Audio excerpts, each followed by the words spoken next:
It's the morning where I don't know to say I'm used to this or I should be angry. I don't know whether to say I'm fatigued just hearing these figures of brazen daylight robbery of the exchequer. And it doesn't appear that there's consequences for some of these very serious crimes. The Republic, once again, is a classic example of a crime scene. As you may be aware, the Deputy Minister for Finance was in Parliament. And there are people who have been seeking, companies, contractors, who have been seeking to confirm or to extract from the state monies. How much are they looking to get from the state as arrears that the state needs to pay? A whopping 68.7 billion is what was submitted as arrears. That the auditors rejected 8.1 billion outright due to fraud, duplication, and lack of work done. An additional 13.3 billion Ghana cedis remains unvalidated due to insufficient documentation. So what is happening?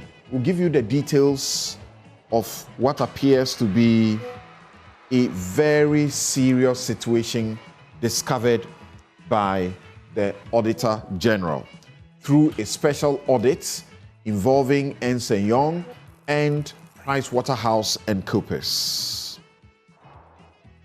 As many as 500,000, I didn't say 5,000, I didn't say 500, 500,000 Ghanaian youth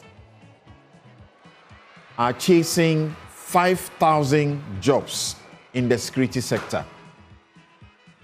Yes, we have places for 5,000, but when we advertise for applicants, we got as many as 500,000 youth who want the 5,000 places.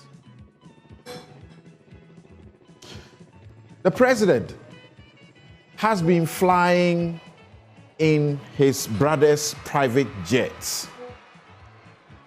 He doesn't see anything wrong with it, absolutely nothing wrong with it. Is there something wrong with it? But why has he decided to ban CSOs or CEOs and boards from traveling for studies, for retreats, and so on? Be right back to get into the details. I'm Samson Lardy, Anyenini. Don't go anywhere. My guests are right here in the studio. A total of 8.1 billion Ghana cedis was rejected for various reasons, including unsupported documentation, duplication, overstatement, already paid items, falsified stores receipt advice, and no work done. About 1 billion Ghana cedis of the outstanding BTAs, which refers to invoices and IPCs processed by MDAs in 2024, approved by Ministry of Finance, submitted to Controller and Accountant General's Department, and pending payment were rejected. It refers to requests by MDAs for payments to suppliers and contractors and certified for payment by various public officers across the approval hierarchies have also been rejected. They were rejected for various reasons, including absence of supporting documents, duplications, recycled invoices and IPCs, overstatements, and no work done. When auditors contacted these 5 banks to confirm the liability, every single one of them denied being owed any amount by government under the said arrangement. According to the auditors, the said 89.4 million Ghana cedis debt was fictitious. Without the audit intervention, a whopping 89.4 million Ghana cedis of hard-earned public money could have been disbursed to settle this non-existent liability. The government of Ghana paid for 34,000 metric tons of rice to address the impact of the dry spell. However, the Ministry of Food and Agriculture received and distributed 24,000 metric tons of rice. To date, 10,000 metric tons of rice remains unaccounted for, even though the entire quantity has been fully paid for. Right, Honorable Speaker? Payment of 10.5 million Ghana cedis was recorded as having been made into an account named the buffer account at a commercial bank. Upon verification, the bank confirmed that it had never received such payment. The account number cited did not exist within the bank's records and did not even conform to its account numbering format. We need the Public Account Committee to go into this matter.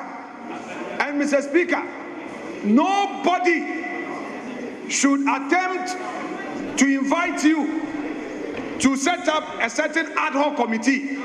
We have our own regular committees that have been established, and there is no exceptional situation. I can understand why you are protesting that a special committee should not be set up, that it should be referred to the Public Accounts Committee.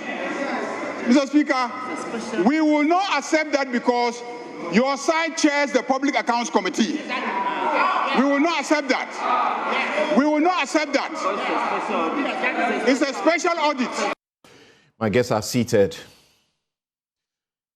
Yunus Afuseni is former MP, Tamale Central, and former Minister for Lands and Natural Resources. He was also responsible for the road sector. He is to my extreme left. Thank you very much, Honorable, for making time to join us here. Right by him is Andrew Ejapa-Mensah, lawyer, former MP, 2nd D, former Minister for Tourism, Arts and Culture. He was previously in all the Energy Ministry as well. Thank you, Honorable, for making time to join us. Always a pleasure. Kofi Bentil, the rebel, lawyer and Senior Vice President, Imani Africa. Former what? Former rebel, still rebel. Since the two people I've introduced all are former MPs, former nothing. I wanted to be sure where you belong in the former category.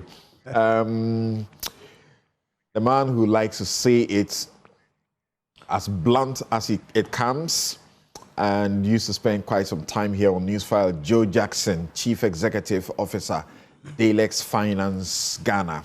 Thank you very much for making time to be here with us. Senyor Hosi is convener, One Ghana Movement, and trustee of the Ghana Coalition Against Galamsey.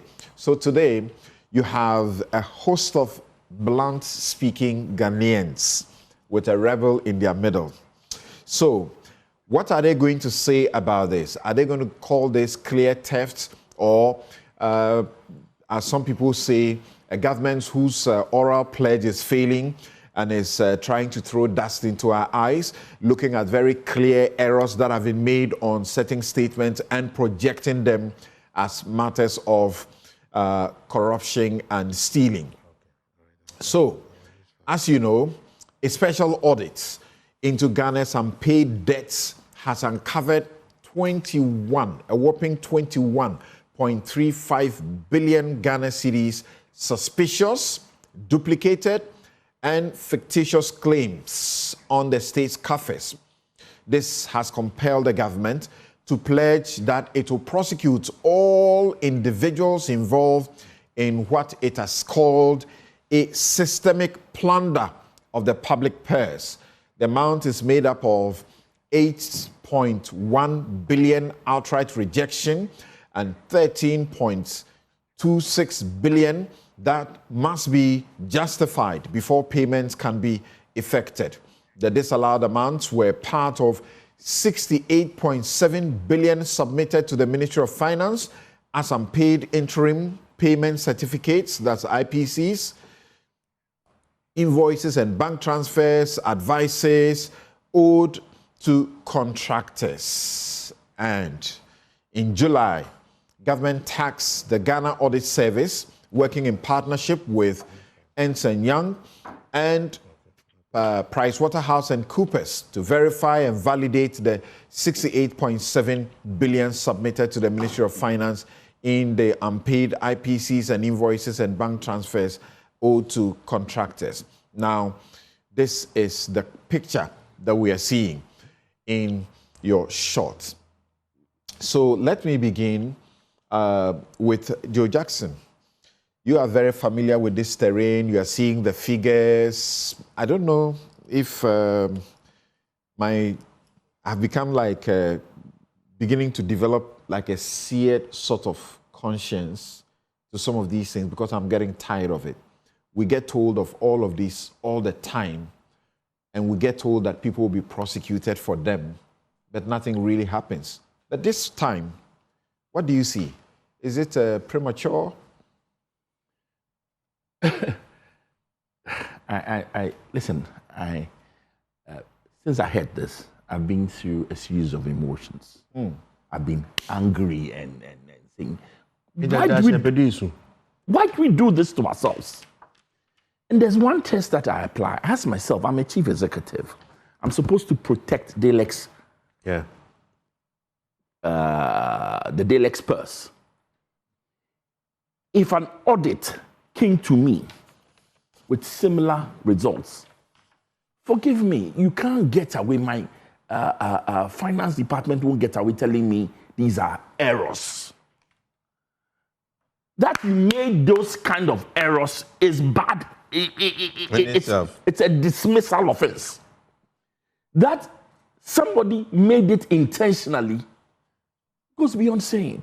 And each time how can you submit to the Ministry of Finance at best, or at worst, depending on if you call it an error, you should be fired.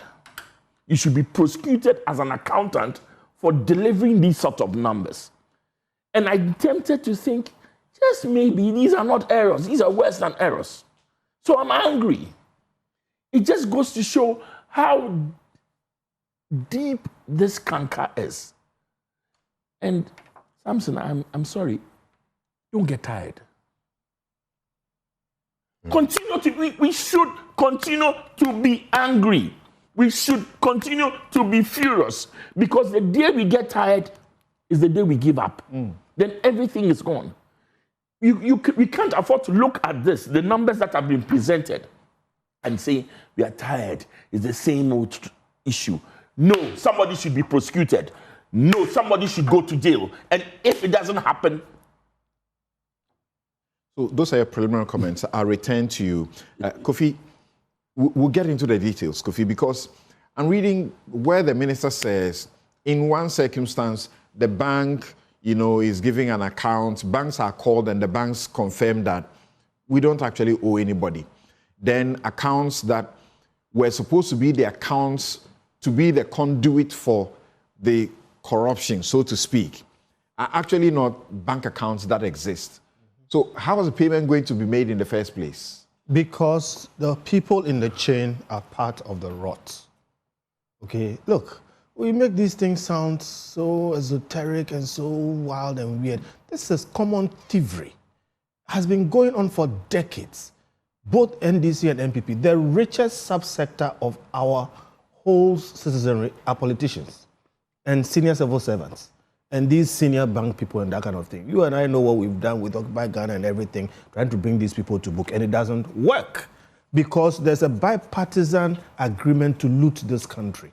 If you even provide service to the government, there was a time I used to sell computers, and I made a decision I won't sell to government anymore.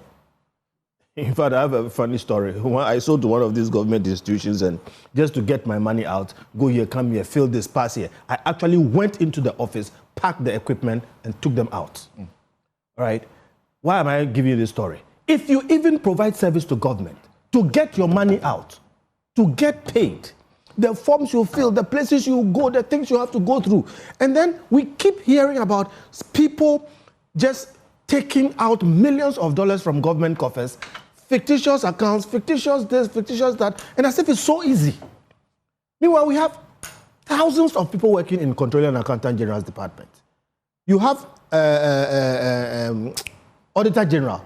Auditor General is the largest accounting firm in this country. They have over 500, chartered accountants, and they are far more qualified than any other institution in this country. Point I'm making is, there is no excuse for this happening. It is happening because some people have agreed, colluded to do it. Joe asked, why do we do this to ourselves? Joe, we don't do this to ourselves. Our leaders do it to us. We keep fighting. I have been fighting decades, and they keep doing it. Each comes, they have their own clique, they do it, and it's somebody's plan working well. These are not errors, they are not mistakes. Look, the day somebody who is really intent on solving these problems comes into office, you know what will happen, Samson? We will track from the start to the end, Whoever was involved. If you're an accountant or whatever, you open an account, you don't know this or you don't know that, what was the process you went through to make this or that payment? You sack all of them. That is number one. 2, put all of them on prosecution and lock them up and throw the key away. All right?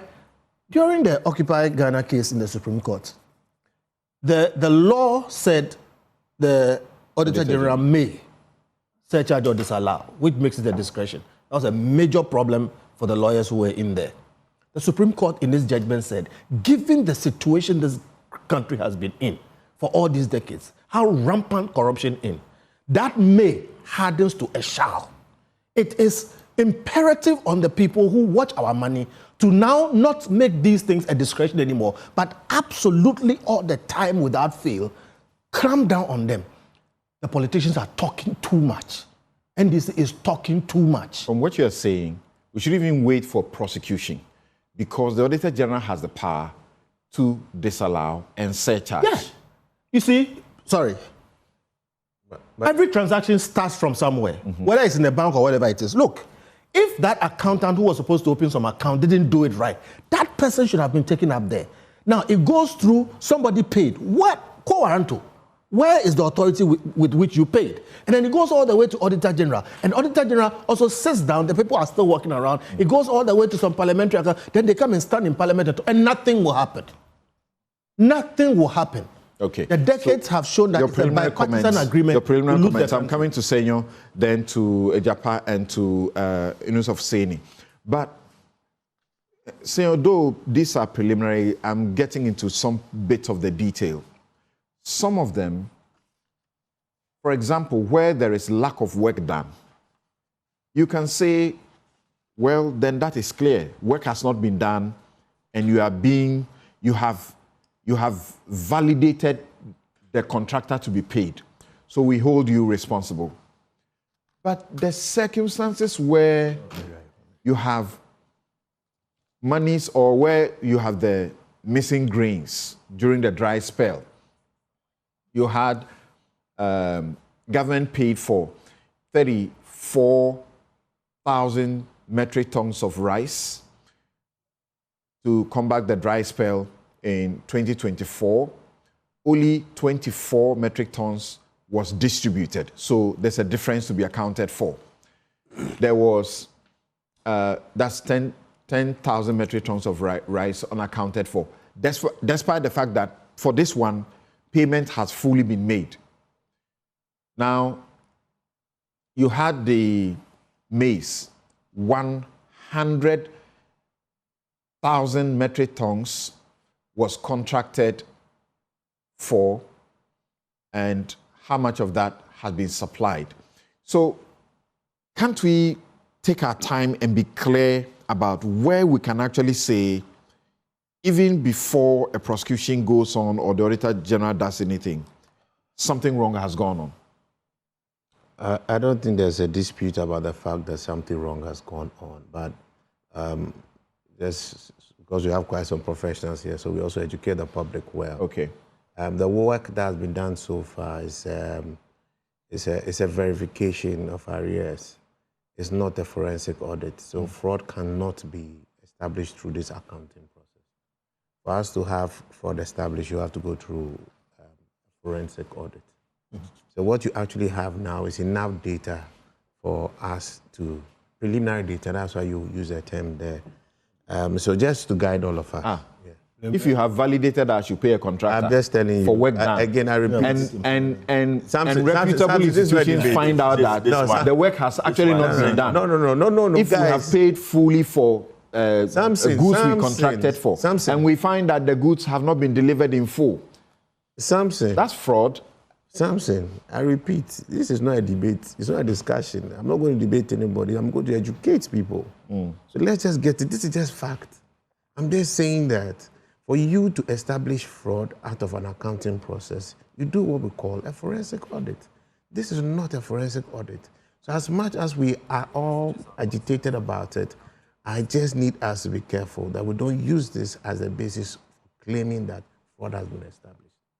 It is just fact. I have been there before. So I've had to debate people because some reports like this have also happened. So let's all be educated. It's not a debate. If you are in doubt, call PwC, call EY, and they will educate you the same way. Having said that, these things are massively concerning. I sat on the Highways Authority Board, and I was Finance Committee Chairman, and I saw things. I actually requested that people go back to validate the kind of rates that we were applying at the time. And it's good that Minusa is here. He's a former roads minister. We inflate our prices, we collude with the system, and we rip our country. To come and hear that after even ripping our country on the contract itself, we're again ripping our country on the payment procedure in addition. We are heartless people. I'm very broken, and I must commend the finance minister. He instituted this work. I don't recall the previous finance ministers doing this during a transition, but it is a known fact that our public servants, and in policy terms, we call them the permanent government, that's the civil service, are skilled enough to know that there's always confusion during a transition period. And colluding with other businessmen, we facilitate the looting of our state. Through all these kind of IPCs that have actually come, which are not validated, there's no doubt we must take this, cut the English, and take action. If oral was complicated because we said that there were challenges with the preliminary data that was given, I think this one, it is like you're doing ID science, so you remember the acid test. So there are preliminary tests, there are confirmatory tests. There's no time to waste. Government should spend money quickly and go in.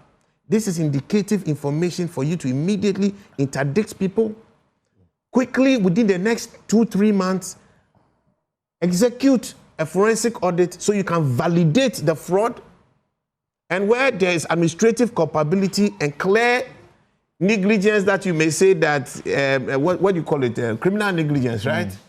You should take absolute action. We are all truly tired. Jackson, we have a right to be tired. And our tiredness should not make us stop. Our tiredness should not make us stop talking about matters and now demanding action. Okay, so pause there. So that is the matter here. I don't want to see your face on TV. I want to see you and Dominic Anyenini. I want to see the president hold a press conference immediately, speak to the country, and give the right instruction. Right. So they want in the next 6 months, people found culpable and action taken. The English, is too much. Okay. Is it just English to find that, to find that multiple agencies, including the Ministry of Defense, the Ministries of Defense, let me get to what I'm referring to. The Ministry of Defense, the Judicial Service, they submitted stores receipt advice. That's official delivery confirmations for vehicles that were never actually delivered. So when they say this is systematic plunder, when they say, the minister says, this is rape of the public purse, for which a referral is being made to the Attorney General. When you have a situation where as much as 4.4 billion Ghana cedis is twice payments? Well, let me say good morning to my colleague panelists and to our cherished listeners and viewers, and of course your good self. I guess that the government has achieved what it sought to achieve with this unprecedented statement that the Deputy Minister for Finance delivered on Parliament a few days ago. Because I've been in Parliament 2 times. We're told that this is a special audit, and so the processes that are required under our law for submitting these documents to Parliament was not what was followed. They delivered a statement. I hadn't ever seen a statement of this nature before. COVID audit was also a special audit. The Auditor General conveyed it through the laid down procedure for the benefit of Parliament and the people of Ghana. Why I'm saying that they've achieved what they sought to achieve is pure PR. As far as I'm concerned, this information is already in the public domain. As far back as November 3rd, 2025, publication was made by the Auditor General in the Daily Graphic and gave a website address where the list of all the claims that have been rejected was published. And so the question is, why now? Yes, I agree. The sentiments that are being expressed by my co-panelists, especially Kofi and Joe, and of course, Senior Hossi, about the worrying nature of information that was put out by the Minister for Finance. But sitting where I sit, this is not new. In 2017, claims that were left by the NDC, 11 billion or so, went through the same process, and 51% of it was rejected as ghost claims. Fast forward 2025, this same process has been undertaken by the Finance Minister. And it's expected that when you go through a transition, people would want to take advantage of the system and do all sorts of things. And so, legitimately so, you conduct such validations to confirm whether the arrears that have been left are indeed legitimate. And that's exactly what they've done. But I think that the government did this, what they did, purely to kill or divert attention from the issues that were playing out in the public domain relating to some issues that particularly their party supporters were crying over. And also the issues relating to the sale of gold by the Bank of Ghana, which had become topical. The Cocoa Board issues, which were also topical. And of course, oral. Okay, and so to that extent, they've achieved their objective. But to the more substantive issues that were raised in the report, worrying, like I've indicated in support of what everybody has said. The truth is that apart from some specific issues relating to the national, the 1D1, not even the 1D1F, the ones that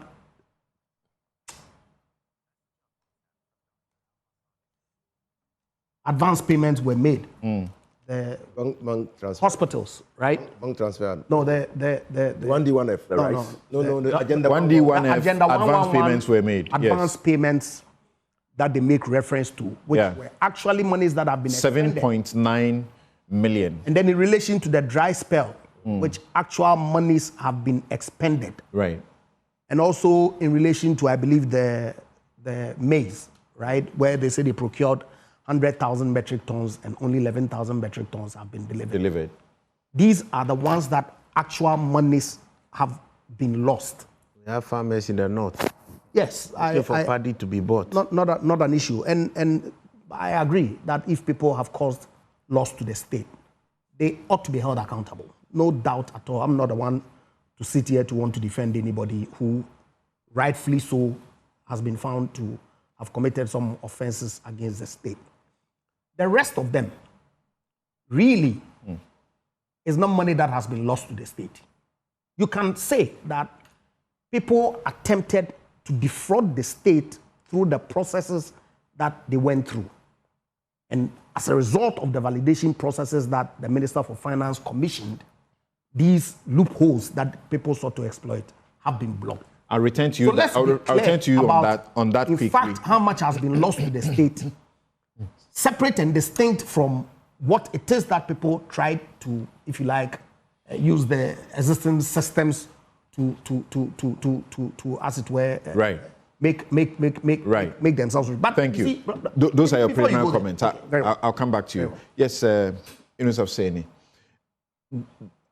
Do you find them as revelations that are shocking, or like your colleagues on the platform, this is not new? It is the kind of energy and action that ought to be taken that you want. Senor says he's tired of the talking.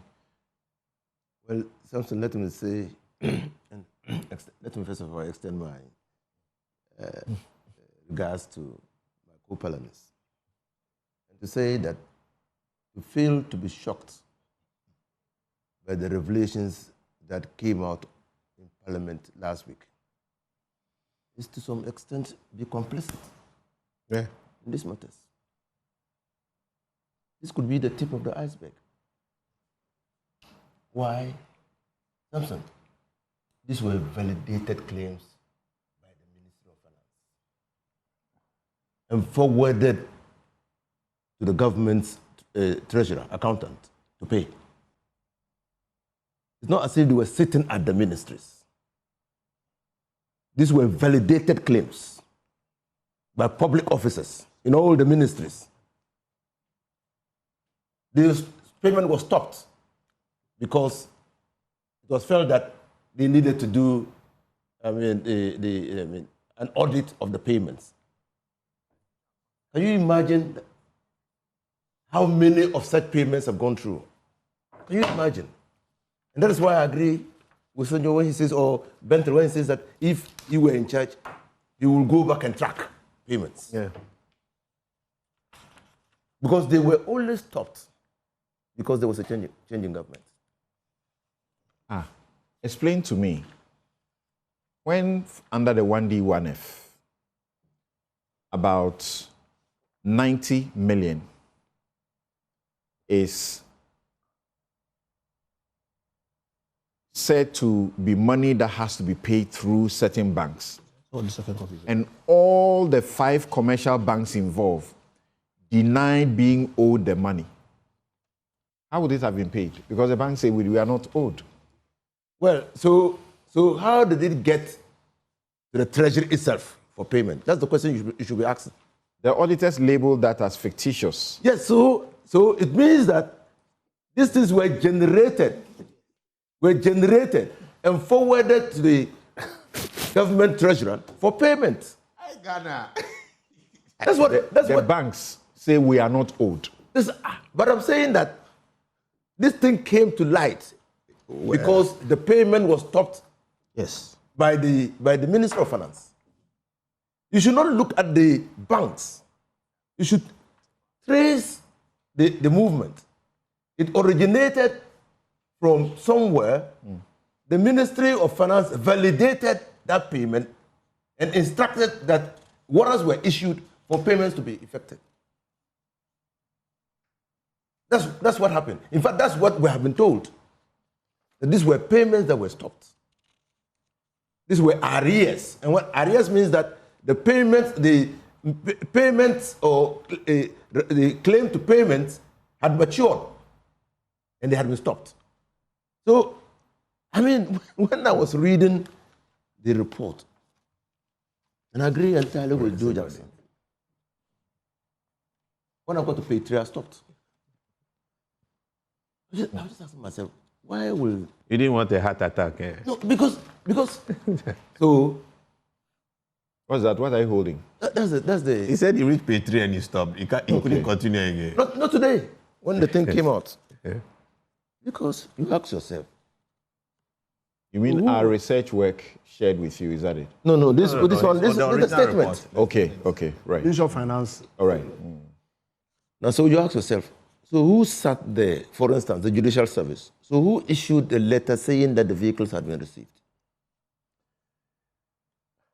And directed that payment be made? That's a very interesting one. Who issued that letter? So what was the basis? What's the approach? Refer for prosecution, or at this time, let the Auditor General deal with it? I've heard Domelevo say that we always, try and hide things under prosecution, and we waste everybody's time where there is opportunity to sort of quickly grab something. No, so I told Domelevo in 2017. I agree with Senor when he says that these are preliminary findings. You have to be careful. Findings of fact. That there were some malfeasance, inappropriate conduct. Okay? You don't know the faces behind that. That's the first thing. The second thing, audit has a trail. Yes. And when there is a break in the trail, it's a query. Yeah. When you're not able to answer the query at the time given to you, it's a finding, to be a finding against you. So I told Domelevo in 2017 that this is not, when your findings are still subject to challenge. Okay, so for me, it's not, when people... Kofi and Joe Jackson have their hands up. Let's hear them quickly. Let's hear them quickly, Kofi. Okay. So the buffer stock, we are told of a ghost account. Over 10 million Ghana cedis was recorded as being made to a buffer stock account at a commercial bank. Verification revealed the account number did not exist. So the point to make there, you see, there's a very important point that Ejapa just made. These are plans in motion. Okay? This whole idea, you see, we focus too much on politicians. Too much. Permanent government. There is a permanent government called the civil service. Yes. Now, without due respect, okay, thieves are thieves. They will aim to steal. All right? That's why we have a huge system. The Ghana government employs 1 million people. Like I said, the Controller and Accountant General Department is the largest accounting firm with the highest qualified people, over 500 chartered accountants. They have thousands of staff, spend millions of software. All these things you read. Look at it. It says, when auditors engaged GTEC, the agency confirmed that as of December, there were no outstanding arrears. Over 159 million would have been lost. Somebody processed that. Yeah. It's just that it didn't get to the end for it to be paid. You got to the end, but... No, it got to the end. He said that Kofi just referred to a request for 160 million in unpaid teacher trainee allowances, which GTEC confirmed that there was 0 arrears outstanding. 6.1 million. 2020. Ministry of Education, 6.1 million. Scheduled at the Controller and Accountant General's Department, even though the same funds had been already paid. Somebody recycled it. If you go to the stores one, it says forged stores receipts, 9.4 million. Somebody actively did it. Okay, I can go on. No. But where we need to be focusing is who are those in the middle processing these things, okay, working with all kinds of people. Sometimes we focus too much on the politicians. There is a certain middle section that we have to be looking at. And please, this whole business of we should wait till the forensic audit that Senor is looking for. Listen. I beg you, just 1 minute. Listen, we have office. We have officers who have to do their work. Yeah. They have bosses. Without even this thing, we know about inchoate offenses, we know about conspiracy. Without the money even getting paid, it is proven that somebody falsified accounts and pushed it beyond a certain point. That person's crime is complete. All right? Okay. So I hear you when you say you want to do everything, but some of these cases are ripe. And if we don't catch these things, look, sorry, let me land. Somebody told me, in fact, a few years back, they called the politicians, these are civil servants talking, they called the politicians by day for. Okay? And the person was saying that when they come, they show them where the loopholes are. That is a fact. We are focusing on the wrong place. A very significant person confirms to me that you guys are right when you say, let's keep our eyes on the civil servant. Absolutely. That's where the matter is. Yes. And Michael Ochirbefi will give us some explanation on the 1D, 1F matter quickly. He's on the phone, but Joe Jackson. Listen, the civil service has rules. Forget the legal matter. Somebody signed a voucher falsely. Somebody verified it. Somebody submitted it. In my opinion, why are we bothering to go to court? Let me explain. Yes. My office, if my accountant does 1/10 of this, 1/10, boo. the rules of the game will sack. He will be sacked. Yeah, but for you to take him to jail is a different conversation. That's why I'm not asking. You see, when we start talking about going to jail, then we make the matter. So as Sinusa is saying, there should be the audit paper trail, and the people who validated these payments. Hold on, Samson. Please, like I said in my earlier submission, there's a process. You have enough information to interdict people, so you can go through the process and interdict. First of all, you see, we have to be careful. Guys, you know, wait till clip and toe. No, your accountant gives you this. If my accountant does that, the first thing I would do is to get him out of the way. I'll get him out of the way. I'll tell you, you have to go home. We have to investigate the matter. But that's exactly what you're saying. That's exactly what I'm saying. So go home. I'm not going to now say quickly you are going to jail.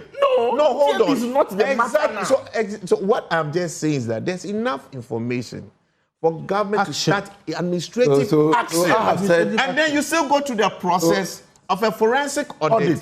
So you can now be able to create a basis to establish fraud and prosecute people. So even now, otherwise, again, it will become a passionate conversation that ends up nowhere. So we have to go through the process. There are motions. Forgive me. Jack Johnson. Jackson. I'm telling you. So it's the rules. We are reading. Look what the deputy finance minister came to tell us in Parliament. He didn't mention any name. Did he? Nothing. Yes, but he says the individuals are known.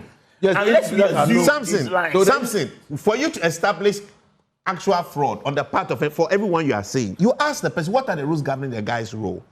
Did all the documentations match for him to sign that voucher? It may have matched, and he may have just done his part. Yes, but maybe it's one of those documentations what was actually fictitious. So maybe the person you are even seeing right now, and that person should be excused. No. So in that forensic audit, you'll be now able to find the root guy. That is why. So be patient. But administrative action must immediately be taken. There's no doubt about that. Process. A query on your table. Yeah. To say, why action should not be taken against you for verifying an invoice that had been submitted already. Mm-hmm. You are interdicted, and then the proper actions are taken. And for supervising double payments. Yes, and that is different from taking somebody to court and saying we are jailing you for fraud. We are prosecuting you for fraud. We are instituting action against you. Those are different issues. Let me hear from Michael. So Michael Ochilbefi quickly. He wants to give us some clarity on the one district, one factory, flagging that has come up. He was the Deputy Minister for Trade at the time that this happened. Mike, thanks for joining us. Yes, sir. Good morning, my brother. Yes. You don't feel as angry as many Ghanaians feel. When you look at the report in its totality, that this is thievery that is going on, and people must, face the music.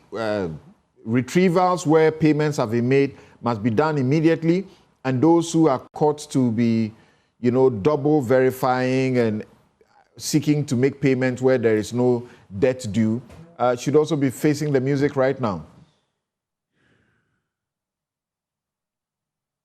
Hello, Mike. Yes, sir. So my point is that I think I want to extend my greetings to your panelists, and I want to say that if there's a problem, and we all know that there's a systemic problem in the public service.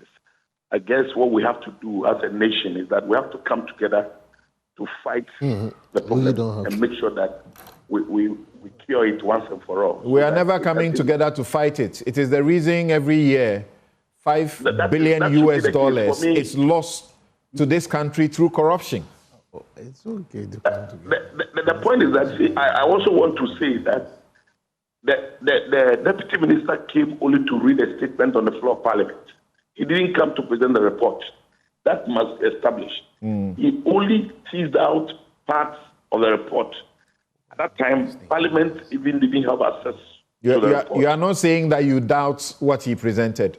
And that No, I doubt parts with regards to what happened in our ministry, especially with the 1D, 1F arrangement.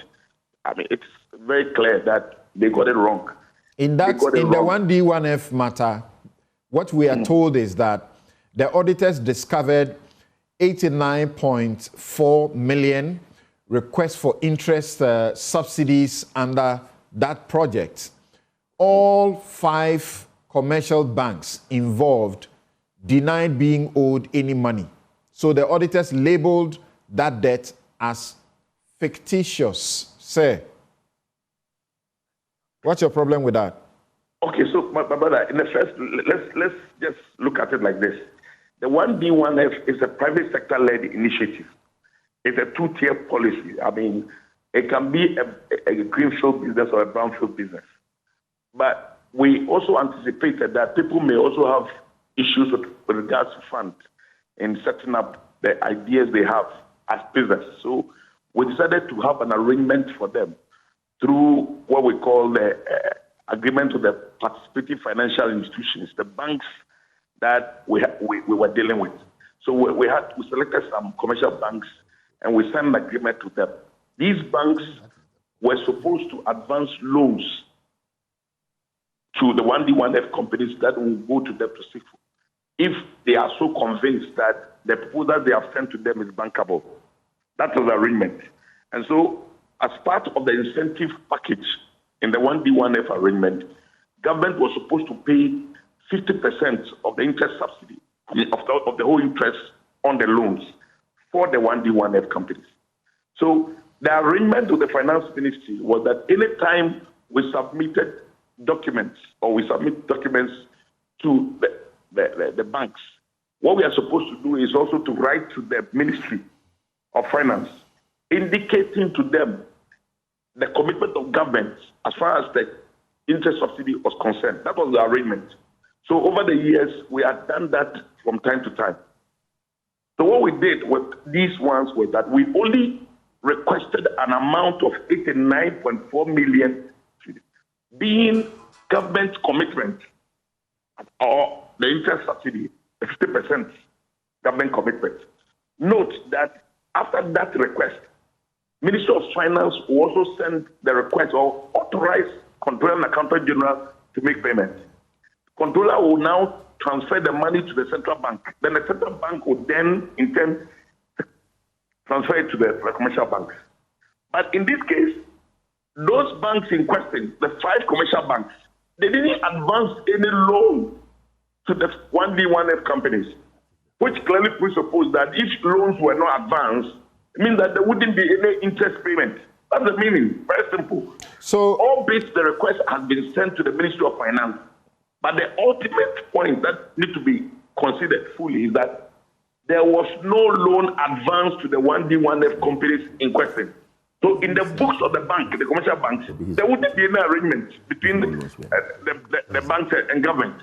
So if you go to the banks asking whether there was any arrangement, I mean, any amount owed the bank, they will tell you no, because the bank have not advanced any loan. So how does the request go through a process that was pending payments for which this government now has flagged? And are you suggesting to me also that Ernst & Young, PricewaterhouseCoopers, our Auditor General, they all don't know what they are doing? Clearly, I mean, I have not said that, but I'm only stating the fact. I'm only stating the fact. The fact It's very, very clear, and you can check for me. In the first place, Minister of Trade doesn't have access to any money. Because in that trade, I told that the Minister of Trade will only request, they will write a request to the Minister of Finance. The Minister of Finance will now instruct the Accountant General and Controller to make payment to the central bank, the Bank of Ghana. And the Bank of Ghana in turn transferred the money to the commercial bank. When the loan has been advanced, so that because it will take time, so we will submit the proposal on behalf of the 1D1F to the participating financial institution, the bank, and the bank will check. Do its due diligence to find out whether the proposal is bankable. So if it is bankable, they will go ahead to advance the loan. Once they advance the loan, by then we had already written a request to the Ministry of Finance. So Ministry of Finance will now do the needful. That's all. So in a nutshell, what I'm trying to say to you is that there's something like 89.4 million, which as a debt, a fictitious debt. Clearly it is misleading. This is misleading. And government can also, we can confidently tell you that it's a diversion tactic. When they know that they are just trying to shift the system. Towards a place that so that they will have some space to breathe because of the pressure. Gentlemen, what do you make of the explanations that Michael Ochebefi is giving? What do you make of the explanations that he's giving? Yes, Kofi. You see, one, our government systems have been bastardized. There are so many inefficiencies sometimes that they create schemes. And some of these schemes lead to some of these things. He doesn't believe that this is what is happening here. Well, he doesn't. But look, we've had decades of this. Every government comes and sees that. Okay, so one, the government systems are bastardized. Nobody knows. There's no clear, straight line. And that, again, goes down to the professionals in that space. And then two, see, there's too much talking around this thing, all right?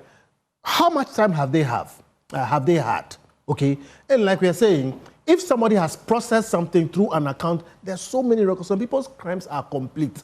There is too much propaganda. Clearly, there are politicians trying to make... This process kicked in July of 2025. So why is it that... And what we are now learning from people like Michael Ochebefi is that these guys didn't do their job well. Exactly my point. So my point is all this time, I beg you, see, one, the politicians are seeking to make political capital out of this. They cheat us when they do that.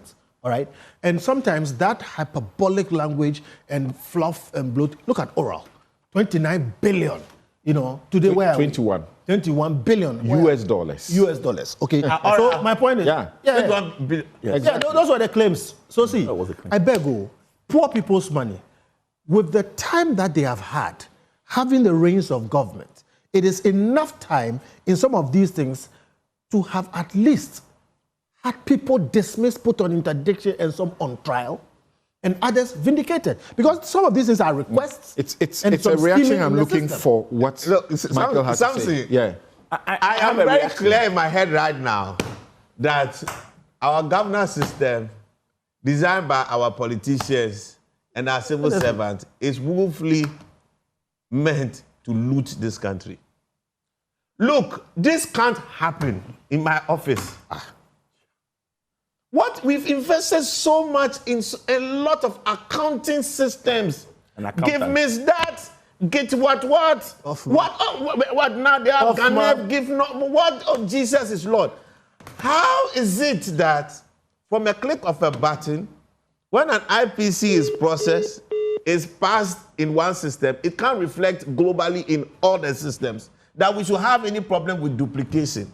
And we claim we have chartered accountants at the controller and accountant general. You know what? In this specific I think that what government must immediately... The banks did not advance the loans. I want to no interest has hold on. This, for which government will be liable to pay the interest. Samson, my submission is not hasn't got anything to do with Bay Fee thing. Or what Bay Fee is saying. At the end, they will just have to go through this forensic audit. That's all. I think that it's not an issue.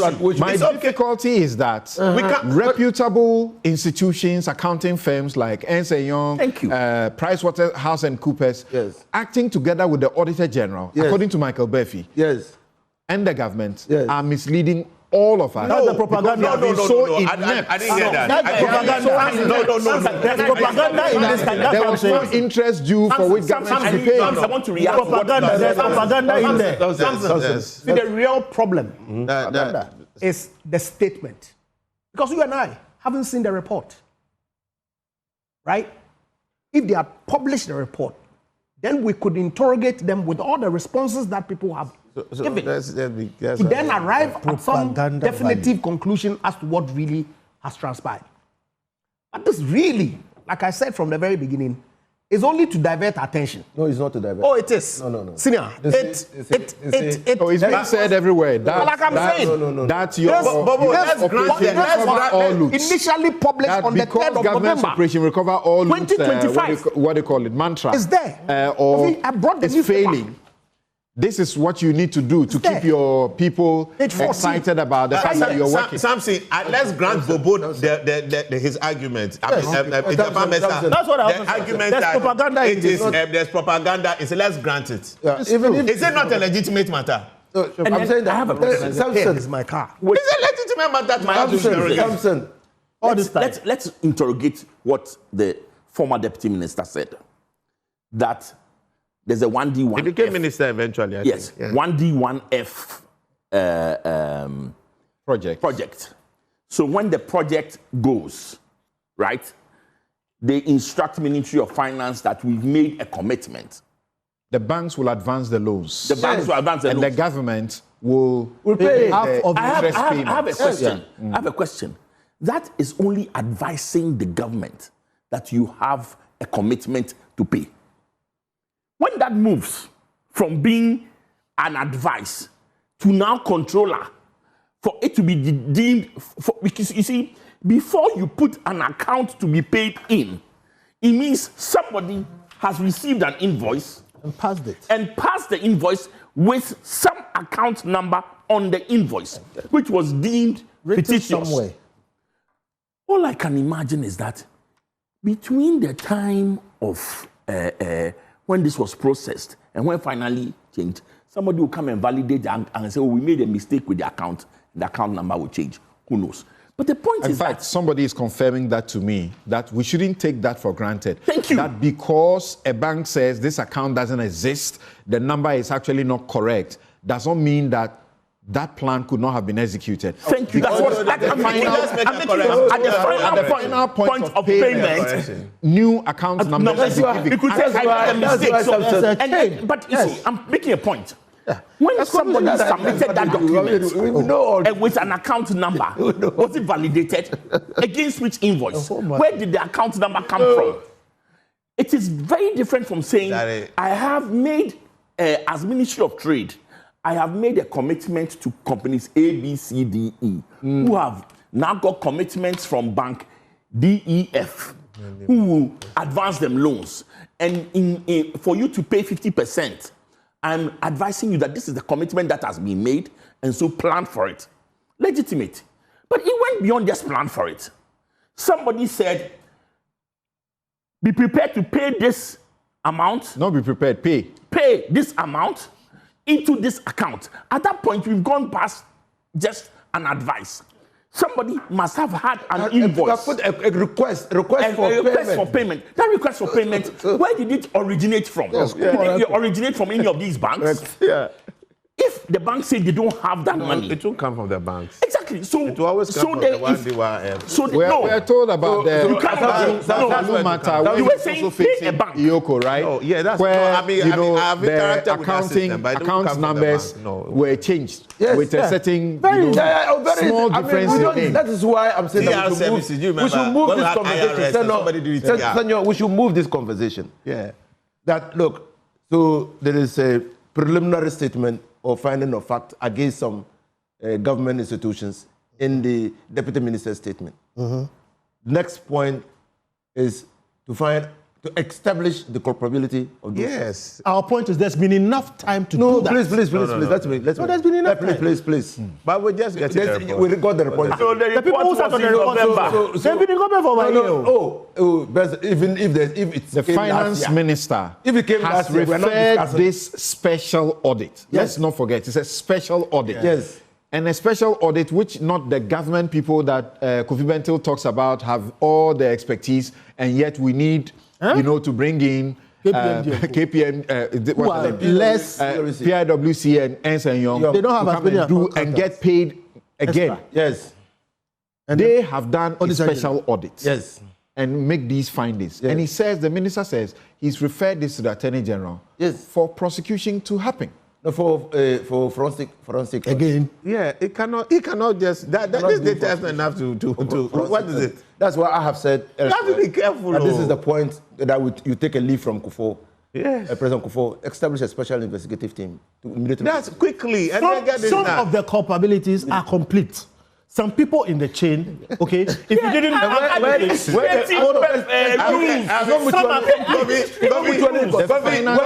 technically not the Attorney General I can agree with commence process the way we all he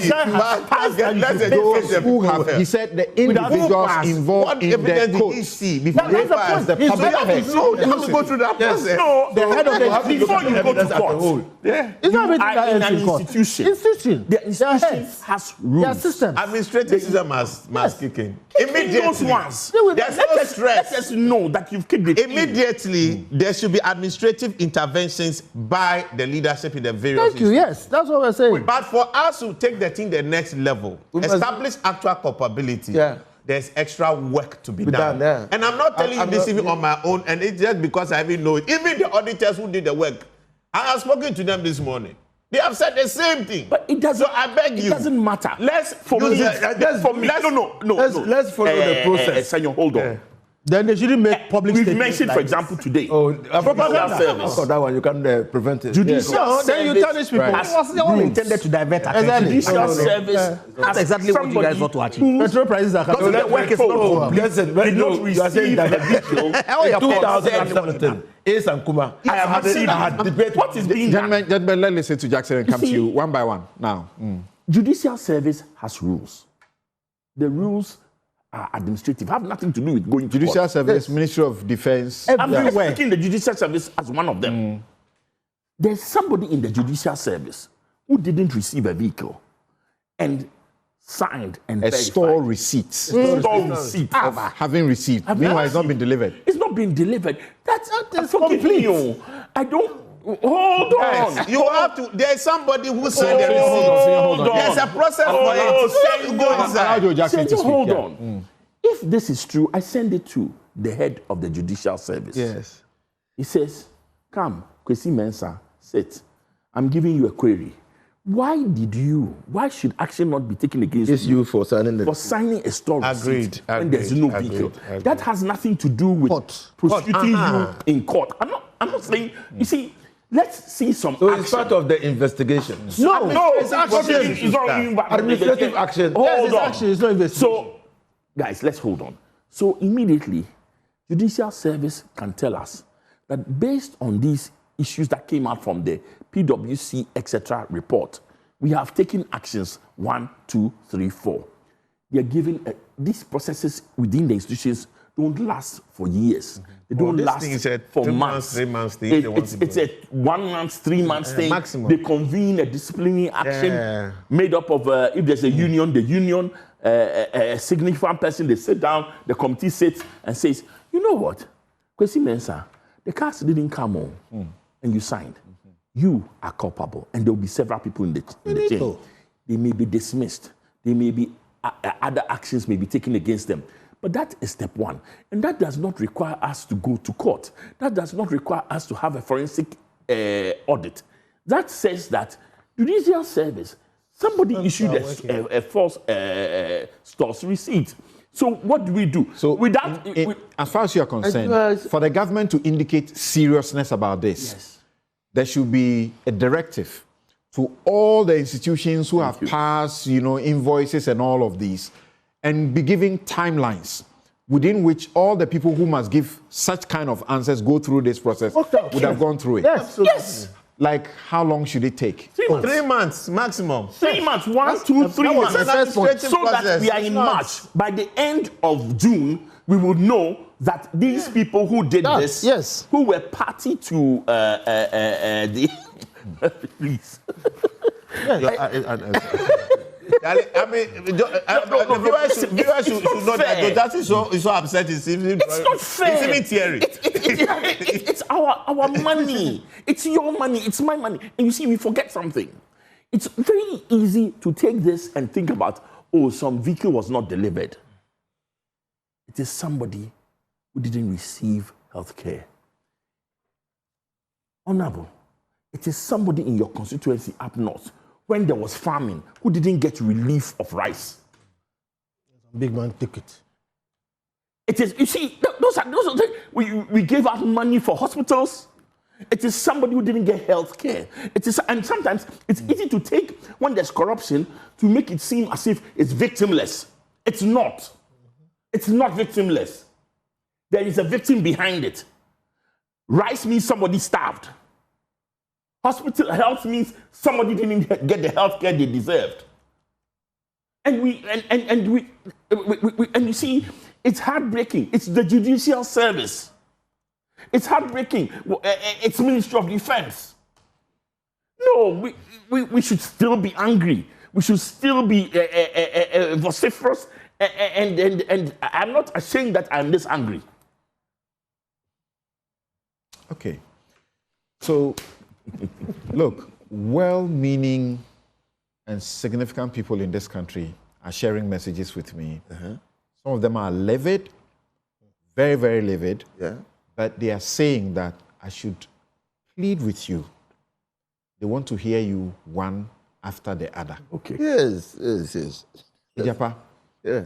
how do we progress this? I see you say due process. Absolutely. Let's not run ahead of ourselves.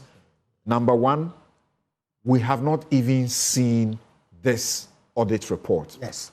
But as lawyers, you know that these are public officials who are sharing the content with us. And they did not share it in a press conference, but in Parliament, where it is supposed to be referred for whatever purposes that will be done. So we deem that every word they said is factual. I'm not so sure about that, whether every word that they say is factual, because the information can be twisted in any manner that they want to achieve whatever objective that they set out. But look, I agree with the sentiments that have been shared.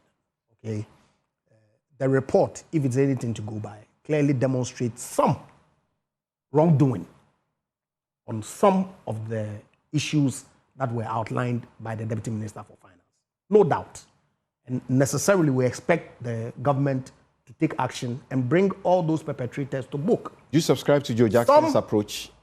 Yeah, why not? It's fine. Administrative, internal, some a directive to all of them. I have issues with. Issue that Bayview raised, for example, maybe some exaggerations, pure propaganda to achieve a certain end. Some maybe attempt to defraud, possible. Some maybe circumventing the process to, if you like, avert typical transition delays in payments. So, for example, Schemes. you would see people purport to receive vehicles, for example, so that the process can be carried through Ministry of Finance for the funds to come to the particular ministry, awaiting delivery so payments are made. I mean, all sorts of things could inform what it is that my good friend in the says we know some of these things. Okay, it may not be with intent to defraud, but purely to. So that's why it's important that the entire report is made available. We look at it. People would have been asked questions already. They would have provided responses, so that in totality we can see where the issues are. Those that require actual further investigation carried through. Those that require prosecution immediately. Those that require administrative action to be taken immediately certainly ought to be done. Because I agree wholeheartedly that we all ought to be concerned if the public purse really is being ripped to the extent that the Minister of Finance put out. And I, from all the information that is available to me, from what I've read from their own statement, I'm not so sure that the entire figure that they put out is intended to be reaped from this. How does it happen? Help me. How does it happen? How does it happen that bank transfer advices are issued in respect of 293 million for 6 ministries, and there are no supporting contracts, no supporting invoices, or records of any work ever being executed? That's problematic. And yet it has got to a point where payment would have been made, but for this process. Yes, those are problematic. That's the last line. And that's why I agree. So that's why that's why they ought to look. You see, somebody did something. Don't lead us astray.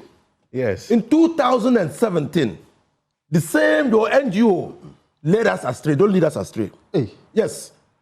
You know, you said that this thing should have been laid before Parliament. In 2017 State of the Nation address, go and check Nana Akufo-Addo's State of the Nation address.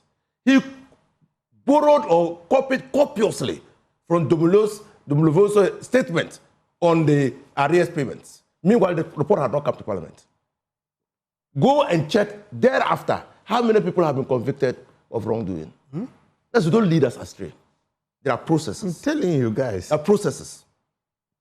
And I said, you remember in 2017 they said contracts have been awarded for non-existent rules. Yes. You remember? Yeah. Or have you forgotten? Yeah. No, we haven't forgotten. But who have they arrested and prosecuted for non-existent rules? If you like, give me a minute. No. So you see, you must. Yes, this is shocking. They might be criminal intent. They might just be willful negligence. Exactly. Okay. So no one expects anybody to raise invoice for payment without supporting documents. So when the auditor asks for supporting documents and you are unable to provide, it's prima facie evidence of wrongdoing. Exactly. But that doesn't mean that a wrong has been committed. Exactly. You understand? So when the auditor gives you a time limit to bring the documents, when you refuse or neglect to bring the documents, there's an exit meeting. He says, I've not seen this document, so the payment is unjustified. That's it. That's an audit report. So for us to know... In the National Service Secretariat case, the people who are standing trial, the Auditor General was asked by the Attorney General to do an audit. After the Fourth Estate and Media Foundation discovered some of these things. It was a forensic audit. There are a number of people who are standing trial under oral, where you haven't asked us to do a forensic audit. And they are standing trial. Why is it that in this case, reputable institutions finger contractors or individuals involved, and you say we should wait until some forensic... There are accountants and business people. Let me tell you what the difference. What is not forensic about this audit? I'll tell you the difference. The difference between audit and forensic audit is simply that you are investigating, you are looking into the propriety of, a contract, whether the contract had gone through all the motions, whether they had supporting documents, whether indeed they were legit. Now, if you come to the conclusion after the audit that these things were not done, then there is a prima facie evidence of wrongdoing. When you are doing forensic audit, you are doing forensic audit to establish the culpability, the criminal intent of those people. They're different. So, Samson, my point is this. Somebody has authorized double payment. Samson. It's been found out. You say I should wait for a forensic audit. What does that mean? Samson. So we should establish the fact that our systems as an administrative are not working. I do think that we should draw an existential line to some of the heads and say, if some of these things emanate from your place, you are out until we establish otherwise. I am 100% sure. Wait. I am 100% sure that by the time this is properly processed, more than 50% of them will come out to be nothing. I don't understand properly processed. When I hear Ensign Young, when I hear Ensign Young himself, I'm telling you. That is what I'm explaining. So what did they do? I've just said something. Why are they being paid? It is a verification they did this job to be paid. Why should we pay them? He said our listeners want to hear, so let them hear me well. To get the money back. Let me finish my point. when I say properly, 21 billion is at stake. But Samson, we have the same thing with Samson, I'm saying this 21 billion. How much whatever. is for Big Push? Hey, can I finish? Yes. The amount of monies that are being spoken of, what the deputy minister stood in parliament and spoke about, I can say here, without fear, that by the time we finish going through it, more than half of it will be nothing. One. Two, it will turn out that some of the things that have happened here should have been caught way before now. Yeah. That's the point I'm making. Yeah. You are head of an institution. People pass things without, Now, so what we all have to agree to is that when it comes to some of these things, we have to have a bipartisan and civil consensus that we shouldn't pussyfoot with these people because they are stealing from all of us. The bipartisan you won't get. I won't get. So we need to move on. But no, we can't. Inusa just said, you at Imani, you have misled us before. But here we are. Wait. Here we are. When the oral figures came up, Imani told us, Kofi, Imani told us that these 21 billion US dollars thing, forget it. At best, we can only be looking for a quarter of it. Today, people are saying Imani were prophets. He's saying that these figures, by the end, we'll find that to be whittled down to less than 50%. It surprise me. Let me tell you. So 34,000 metric tons of rice was imported into this country. We received 24,000 metric tons. Right. That's what the auditors have found. Where is the 100,000? The maize. The 10,000. The maize. The maize. 100,000 The was maize, supposed yes. to be. 100,000 was supposed to be. 11,000. Yes. 11,000 came. 11,000 came in. 88,000. Where is it? We need to understand. Where is it? That's why you need further. As the head of that institution or that desk. But I have a little problem.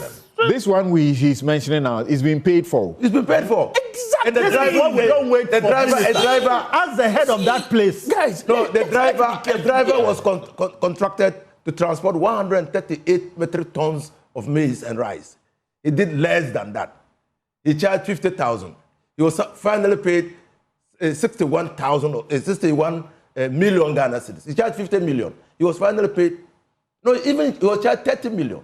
He charged 30 million. He was paid 50 million. Finally, overall payment, he came to 61 because he was given some metric tons of rice in addition to payment. Then the Minister of Agri put in the further claim for 65 million. Who did that? That document exists. But we need to know how did that happen? We need to know how did that happen. Samson, may I have the floor? Yes, please. Look, I appreciate everybody's shock. Let's move on. But we've been through this cycle a lot of times. And unproductively. That's why I'm not jumping into the emotions as much. And I educate again. What has gone on is a verification exercise. What people are looking at, what the auditors work is look at the accuracy of the claims based on the data and evidence that they have. It can give you basis for you to suspect fraud. Then there's a different technique to establish that. The culpability. A culpability. That's what we're talking about, forensic audit. You can actually take this information and you as AG or as an investigator can do that work on your own if you have the capacity to. And then if you have enough evidence, take the next action. Let's move this conversation properly. There are a number of things that this tells us. We need to ensure accountability in our governance frame. Yeah. So we can't just keep talking about these. When I started, I suggested with my colleagues, everybody has agreed, that we can start with administrative interventions.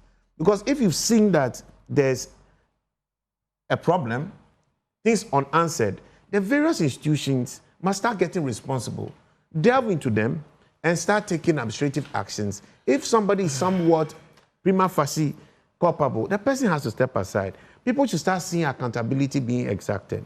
Further investigations, and if your culpability is fully established, you can take a decision as dismissal. You can't go around dismissing anybody in public service. I'm not accusing you of anything. Don't worry. I'm just saying. So that is step one. How is the reset exactly working? The reset. Wait. How is the reset Samson, working? please, you said your people said a chief justice. Yes. A chief justice has been removed. I was going to say that. Yes. Do you know some of the basis for their removal? I remember them. I remember them. Was there a forensic audit?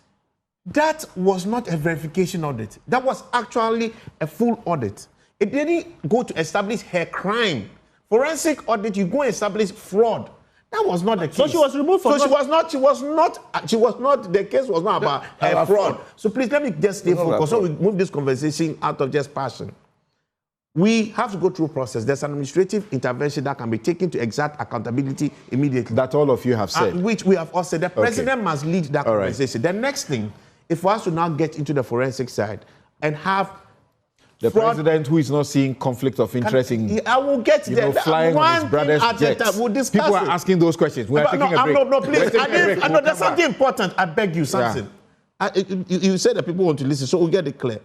The critical thing that we must now start looking at is the clear gaps in the governance system we have after all the investments we have made in technology.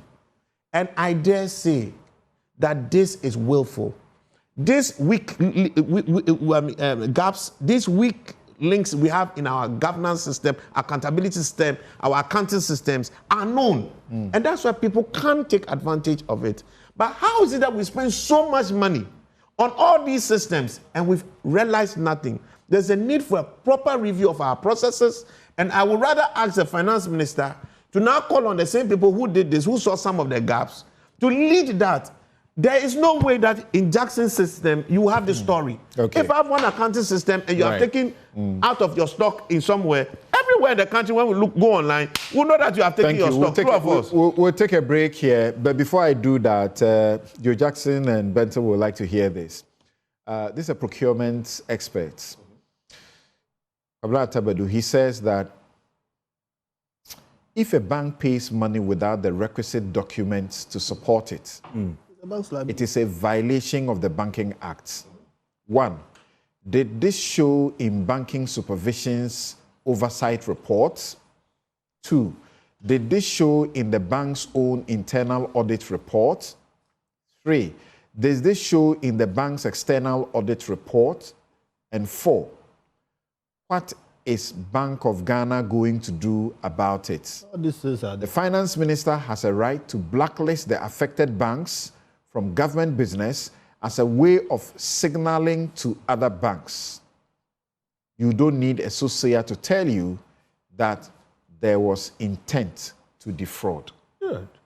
So those things can happen without rising to a political statement in parliament or even a forensic audit or even prosecution in court.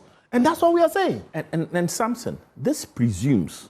We're at a bank collapse situation, right? Yeah. How many banks went down? How many financial institutions went down? How many years down the line? Who has suffered? You may be aware of 2 people, 1 person. Who has? The banks that supervise all of the money that was given that the people are being held for. Who in the banks has suffered? Who in the Bank of Ghana? Yes. Who has suffered? These banks who are now saying, you know, what? Not my deed. Yes, but that presumes. Did they do some things? Did they issue some statements earlier that suggested that they were waiting for these monies to be paid to them? I'm coming. So, you see, why this whole thing sounds weird is this. Either somebody fictitiously created a bank document to say, I've disbursed, so pay. Or somebody in the bank was in collusion. It's the so internal easy. process should start now. Yes. Thank you very much. We'll be right back. And when we return, yet again, this is a big crime scene. What did over 500,000 youth in this country do wrong? That they were made to pay application fees, 220 Ghana cedis, is it? How much? Then they paid and went through a process to be recruited for only 5,000 spaces. They may have proceeded, a good number of them, at least let's say 100,000, would have proceeded into medical examination or test. They would have paid in excess of 1,000 each. And only 5,000 would have been employed. We'll be right back to interrogate that. We have some exclusive information in that regard about the 2 parties and the way they are talking about it. I did Samson's take here. People died. People died. they stampeded and died at the Work Stadium and elsewhere. Many years, for several years, this continues. We'll be right back. We started this process, I think, in December, right? Yeah. In December. With the hope of trying to make the system as transparent as possible. And with transparency, you need to open it up by showing people how they can apply. Then you take them through the process. Coincidentally, by the time the deadline for application was closed, and this is very important, there was a total of 506,618 applicants. Over 500,000 Ghanaians youth were urging to be able to join our security service. This is an excellent thing. People who want to come forward and be able to serve their country, which is a very good thing. But as all of us know, out of these over 500,000, there was over 130,000 applicants to the police alone. And let me say this, the current police strength we have today, from the IGP to the last constable, is 49,000. The total police force we have is 49,000. Yet we had 130,000 young people wanting to join the service. As you know, we are under an IMF program, and knowing also the economic challenges that we inherited, and being the first recruitment that we'll be doing, the economy can only bring in 2,500 more police officers.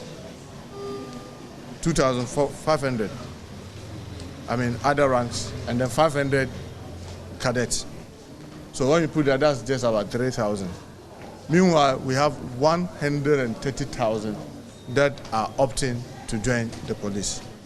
With the Ghana Immigration Service, by the time we closed the portal, to our utmost shock, there were more applicants to the Ghana Immigration Service than even the Ghana Police. The total of over 180,000 young men wanted to join the Ghana Immigration Service. But the interesting thing is that today, the Ghana Immigration Service, the strength from the Comptroller General to the last officer at immigration stands as 18,300, less than 20,000. Yet you have 180,000 opting to join. And unfortunately, because of the space, the fiscal space, we could only have a space for 1,000. We could have space for only 1,000. When you come to Ghana Fire Service, by the time the portal closed, there were 124,000 applicants. 124,000 applicants for Ghana National Fire Service. Meanwhile, the current National Fire Service, from the chief fire officer to the last officer, they are just about 17,000 plus.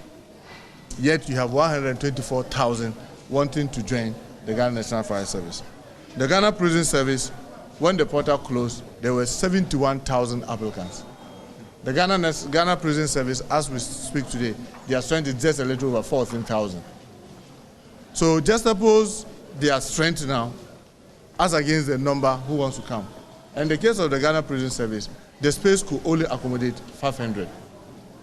So the total space we have to be able to recruit in this first phase, and my emphasis, first phase of the recruitment process, is only 5,000.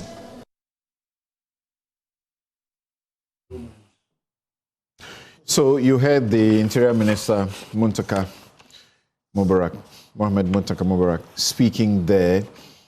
So I don't know how to process this, but Kofi, yeah, this tells me we are in trouble. That this is the face of joblessness. And some of them know that some of these places, they are not really decent paying jobs. Yeah. But they must get in. Samson, you remember I've used this term, predatory elite. Correct. It breaks my heart to say that. Okay? Because when you have a system where your elite, and your elite are the people who are at the top and are supposed to pull the rest of us up. Okay? But when they feed off you, they become a predatory elite. It's a painful thing. Look, one, this is not the first time. Okay? Two, the minister himself is saying, well, we expected 100,000 or so people. That's serious by itself. And then in the process, you get 500,000. Okay, again, you said we are straight talkers. Let me say this because we all know that what I'm going to say is true. These 5,000 openings in the security services are already filled. MPs have submitted names, ministers have submitted names, the elite have submitted names. They are filled. Chiefs, whoever, 5,000, they are filled. Who doesn't know that? And I look at some of these young men. But that's a serious allegation. Well, Samson. That we just set these guys up. Like Intim Fojo says, it's a scam. It's a scam. The spaces are filled and the people are being asked to come in. Samson, I am challenging anybody who knows. If you don't know, you don't know. That when you have 5,000 spaces to fill in the security services, the police chiefs, the army chiefs, the chiefs around, the pastors, the 275 MPs all have names, the ministers have names, the staffers in Jubilee have names. More than 5,000 names have been submitted already and they'll fill those spaces. At least the former interior minister had told us about how they give protocols. Protocol? He was forced to say that even NDC, MPs got quotas. So I speak with pain. Look, Samson, let me tell you something. When you have a young man standing in 30-degree sun, wiping your windscreen, prepared to take 50 pesos, and sometimes they get nothing, the desperation that leads that person to stand there, and those young men are strong. That's why they can stand there. True. The desperation that leads them to do that is the same desperation that leads to armed robbery. We have a problem on our hand. We need to be solving it. Look, we are not saying if you want to do recruit, you should not collect forms. But many of us have been, part of systems. The initial form that you fill today in this world, it doesn't make sense to sell physical forms. Put it online, let them fill it, whatever it is. That itself is an elimination process. If you can't go online and fill a form and whatever it is, that eliminates. But this has been standard, applying to university everywhere. They take you money. But that's the point. Online. Application forms. That's the point. Forms are online. In the first place, we have systems that save you from that. Okay. Secondly, you have to have the empathy that the people we are talking about are people we owe. These young people we owe. So you don't add stress to them. And especially when clearly it does not look like we are going to go through a real process. And like you said, people have died in this thing. Yeah. Okay, why is it necessary? Why should we do all those things? And by the way, if you are going to do it, honestly, I think... You just mentioned people have died. The last time, that was just for the military. And people died. Please, does anybody know what has happened to anybody? Those who organize the process and everything, anybody has been held culpable? I have been trying to follow, and I haven't had anybody be held culpable. And what pains me is that the military is supposed to be one of the most disciplined institutions. They are disciplined, they exact discipline, etc. And they couldn't handle a mob when they knew they were coming. What they've done is they've offered the people who died automatic recruitment for their relatives. Yes. I'm saying that is not enough. You see, what led to that mess that cost people their lives should be studied, documented. Those who were negligent, whether criminally or just negligent, something has to be done, not because we hate people or whatever. So this system, as we understand, is the cure to what happened. Instead of getting them to mass up at places, they are doing it online. No. So see, as for the massing up, I don't know why they had to do that. Now, if you're going to do it online, like I'm saying, you don't need to charge them ahead.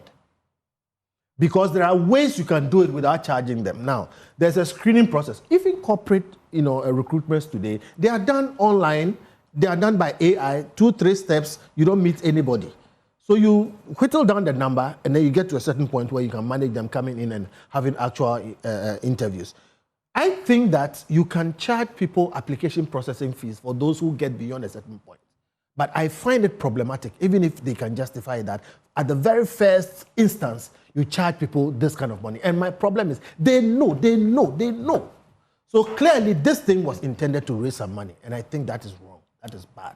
If they want to make some amends, what they should do is refund the money. But we should have a policy that says, we won't do this again. Look, when you do this, you build up anger in the youth, and it's wrong. So, what is it? Honorable Minister of State, this is how it has been done. Except this time, there's an improvement because of the online processing.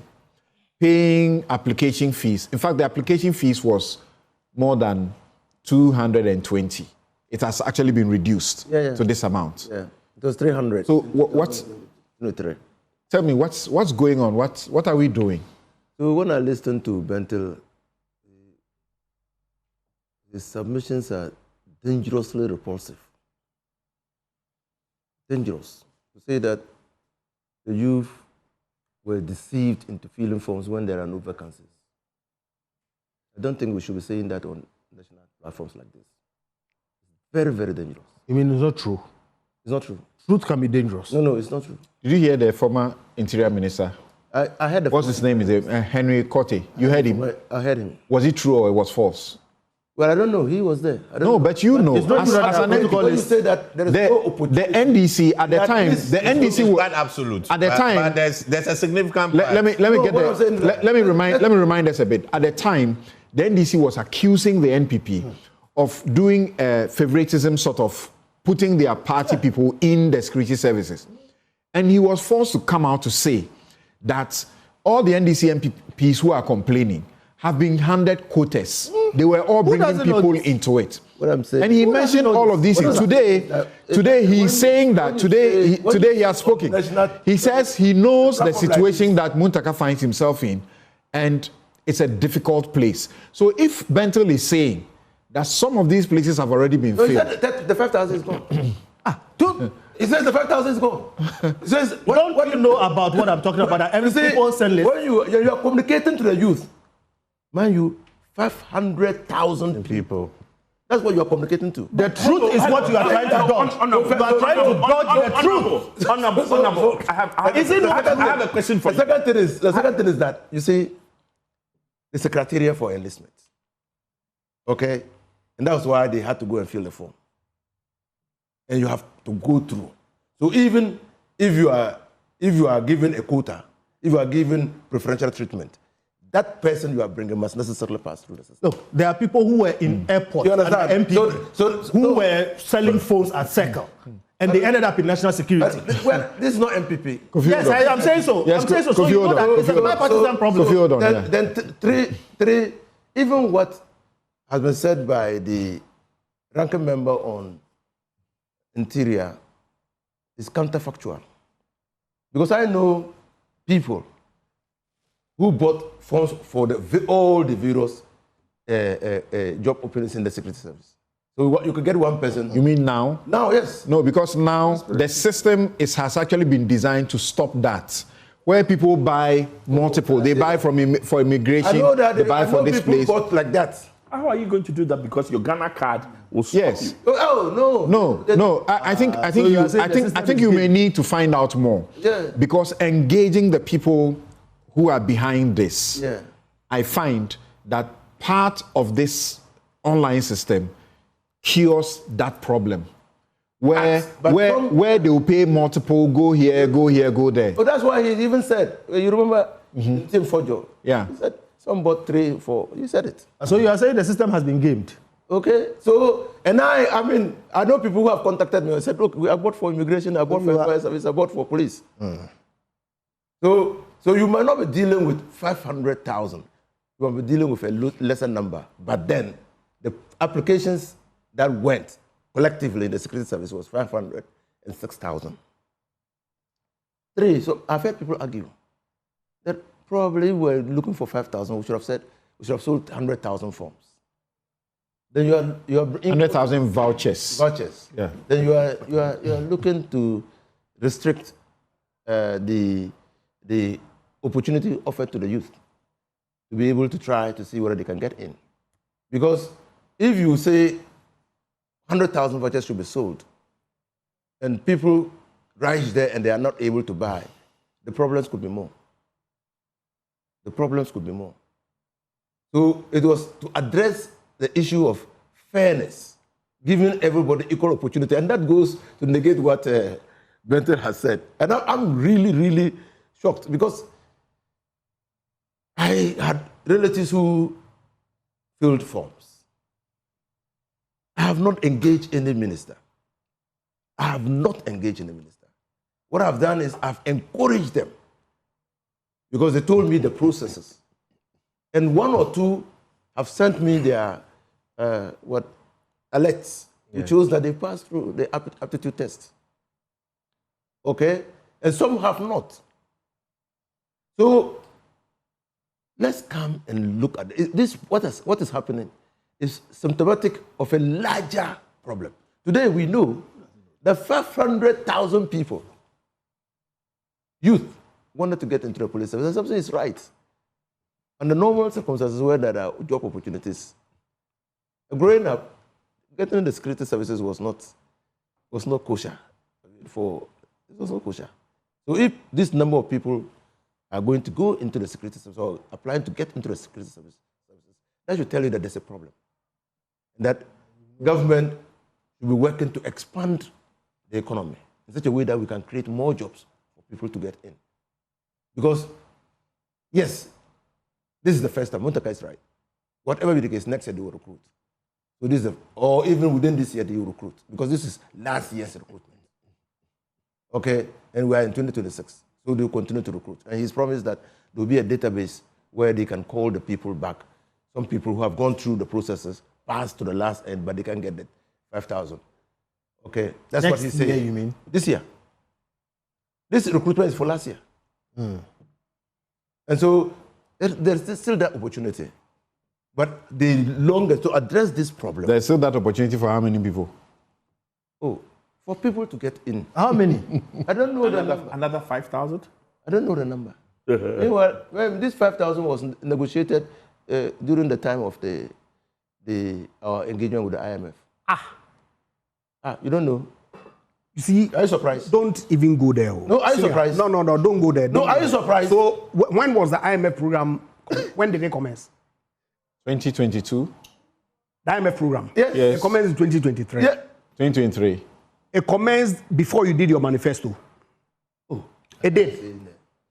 So you knew. I thought that you were saying that it was not part of the IMF. Please, I don't have a problem. I'm saying that the commitments that you made to the youth of Ghana. I thought that you were going to say that this is not part of the IMF. I'm even surprised you are going to IMF.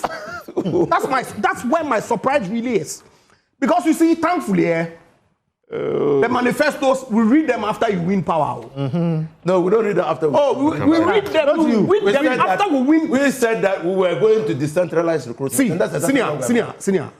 We're not saying to carry boys from Bobulushi. We read the manifesto in detail after you win election. No. That's when we read it. That's the MPP. We haven't gotten to you yet. Can you let him finish? You will get to me. So you see, you are shocked. And to divert attention from what I'm saying, talk about the manifestos. It's not our manifestos.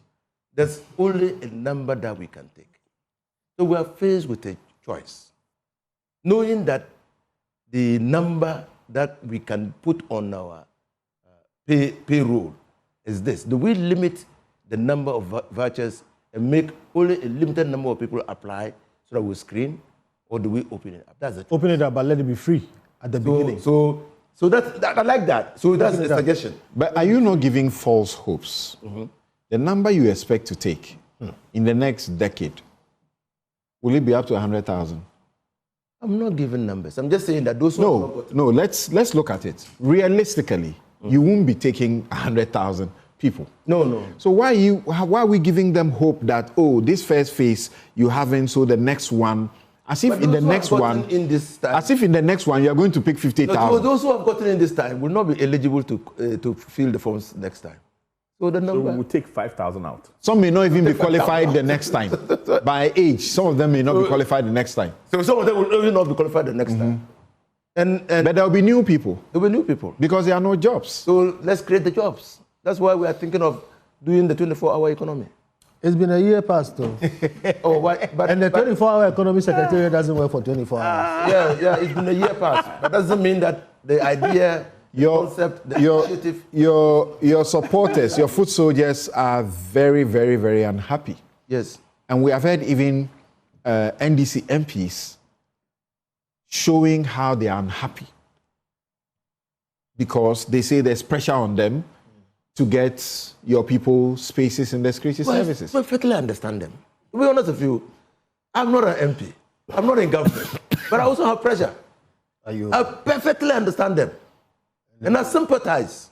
Even you have pressure, you are selling forms. How about the people who are sitting MPs? Oh, that's why I said your suggestion not to sell forms, I think that I'll take it back. Yes. You know, sir, me sitting here, yes, I get it. But do you know how I get it off my back? No. I simply tell people, follow the process. I don't give them hopes that I can help. That's what I did. That's what I did. I said, follow the process, follow the process, follow the process. Because if you fail, there's nothing I can do. The MPs don't say that. When they are campaigning, they promise people jobs.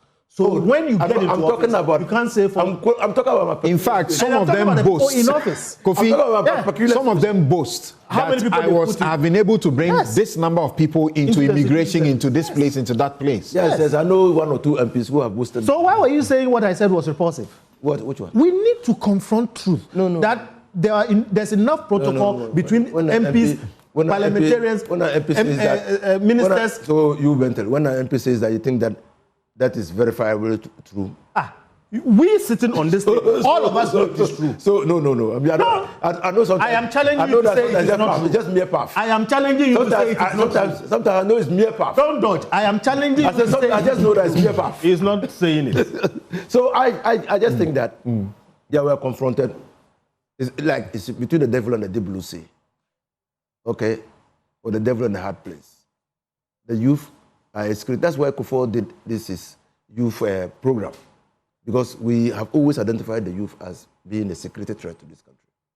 And so we must find ways as a country to grow the economy, ensure that we have job openings for people who want to work, to be able to work. But you keep telling them, when you campaign, you keep telling them that you create the jobs for them. That's what you did. And that's why you are under pressure. That's why we are creating the jobs. Now, I heard Muntaka under pressure to tell the people, the party people, that they did a recruitment for YEA. And he believes that the majority of those who entered that were the party people. He said your, polling station executives or what? The number alone is how many people, and even if they were all to be giving these spaces, not even like 1/3 will be catered for. Why are you selling forms? But it's not what you were telling them in the campaign. You were telling them that MPP is putting their people there, you also put them there. That's what leadership is about. Leadership is sometimes confronting the truth. And you are failing to confront the truth here. That's about leadership. You are failing to confront the truth here. You have just said that even if they gave all the opportunities, the 5,000 opportunities to NDC, only bring NDC people and get them into it. Not all of them will, not all NDC. Not one class of NDC executives, not everybody. Not everybody. No, they won't even get in. So that's leadership. So you need to communicate that. Because it's just not possible. But you are communicating after the fact. When you were campaigning before them, you didn't do that. You didn't do that. You didn't do expectation management. It's now you are trying to do. Experience has always been a better teacher, but I said that you must experience it before you become a better person. Hold on. I'm coming to you. Senor, do you see what has been complained about? A bastardization of the security services. The ML Short, Henrietta Mensah Bonsu, and former, Commissioner of Police Committee, that's the Ayawaso West Wuogon Committee. Yeah. When they sat, they told us this, how the parties now just, push their people in there, and it's an avenue to put party people there. Samson, this story, we must move it from the conversation of just being a security sector story. It tells us about the failings in governance and the failings in our labor market. It also highlights the real national security risk that we currently face. Our politicians are not learning. This country is brewing all kinds of things every minute. Our constitution, and I take the preamble, every time I come here, I like to quote the Constitution. Not because I'm a lawyer, but because this Constitution is supposed to be the frame for everybody. And you don't need to be a lawyer. For starters, this Constitution was done not by lawyers, but by hairdressers, truck drivers, students, and everybody. Everybody must find ownership in the Constitution of our country. The committee of experts were made up of mainly lawyers. Yeah, they were the employees who were the ones telling them what to do. No, we made you think you were right. Yeah, you guys don't have human rights in the conversation of Ghana's Constitution, the Ghana Bar Association. The preamble is very clear. We, the people of Ghana, exercise of our natural and inalienable right to establish a framework of government which shall secure for ourselves and posterity the blessings of liberty, equality of opportunity, and prosperity. It means no protocol. My brother, you know, there are realities. A country goes through a certain phase and people have to sacrifice. Yeah. But there should be justice, there should be fairness. Fairness. It continues to say, in the spirit of friendship and peace with all peoples of the world, and in solemn declaration and affirmation to our commitment to freedom, justice, probity, and accountability.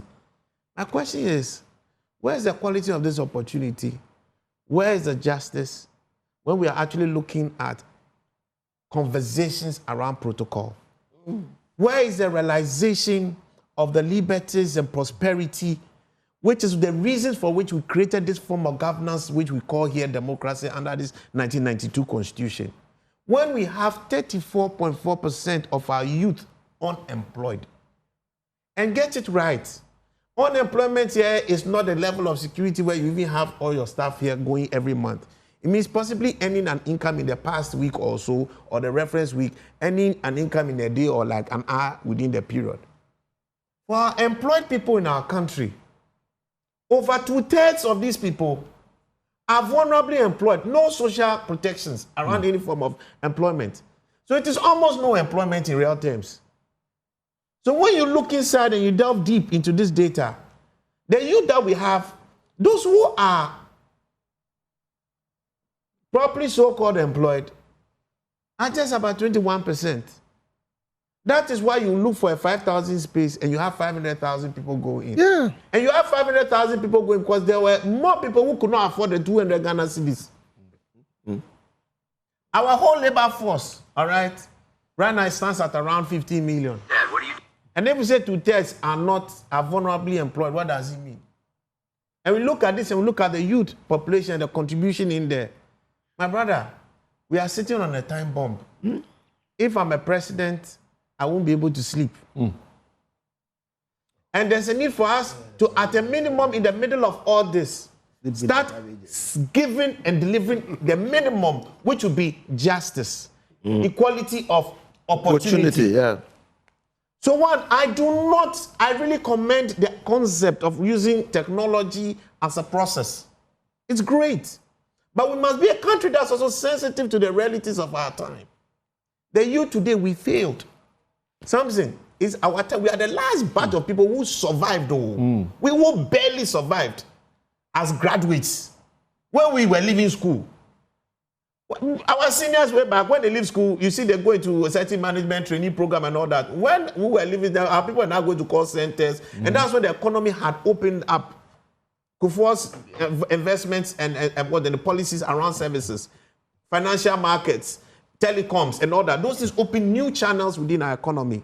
This country has still been stagnant, save for oil, and now for what do you call it, small scale, I don't know how to call it, gold. I want to run away from Galamsey.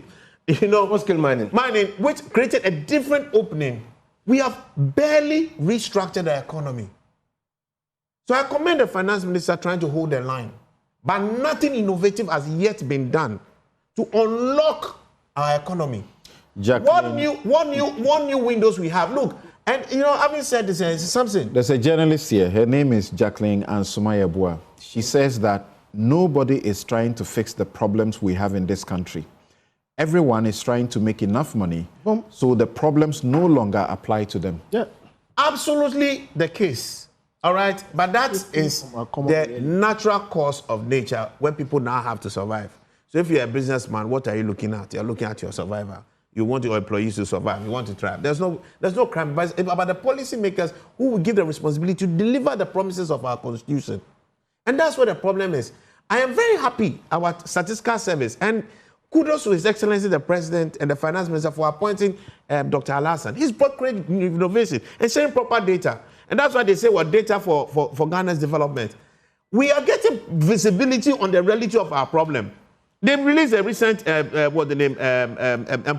employment data, and it is sickening. It is scary.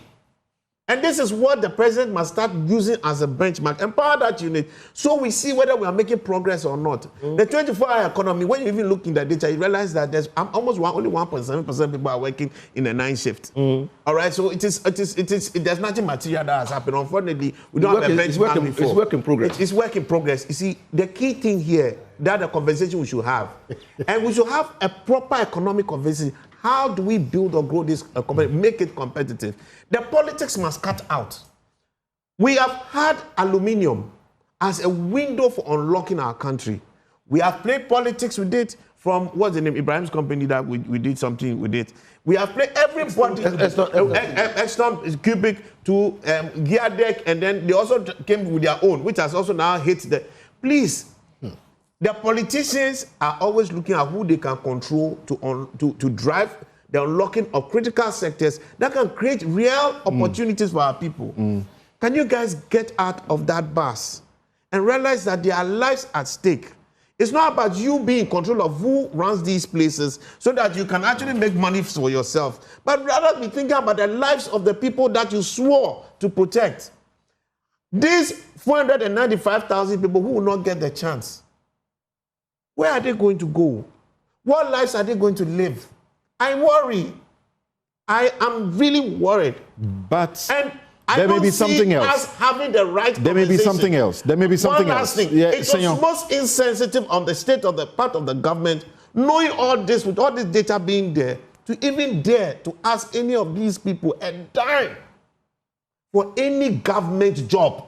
Okay, so this is not looking for school. I'm giving you a bit of nobody information. Should ask any of these children a single dime to apply to work for this country when we have failed them. So, as we know it, there is no budget line for the recruitment. Not for the Interior Ministry, and not for, of course, through the Interior Ministry, would have been made for the immigration and all of the. There is no budget line for recruitment. This has been the case over the years. So what do? They get these third-party companies who would normally put in their money, their equipment, to help with the process. And then they get, a cut. And when they are done, sometimes the state organizations, call them immigration, police, they will get maybe 25%. What I have checked, there's a history that shows that between 2016 to 2022 thereabouts, the company, this same entity, TribeNet, has been running these things, and it gets about 25%. I think the highest I have seen was about 30%. But no, they have actually gotten, there's been a point where there has been a sharing of 50-50. Sharing of 50-50. It has been getting 30% plus. But today, as we understand, they have not only reduced the application fees, but they have also made sure that they are getting only about 25%.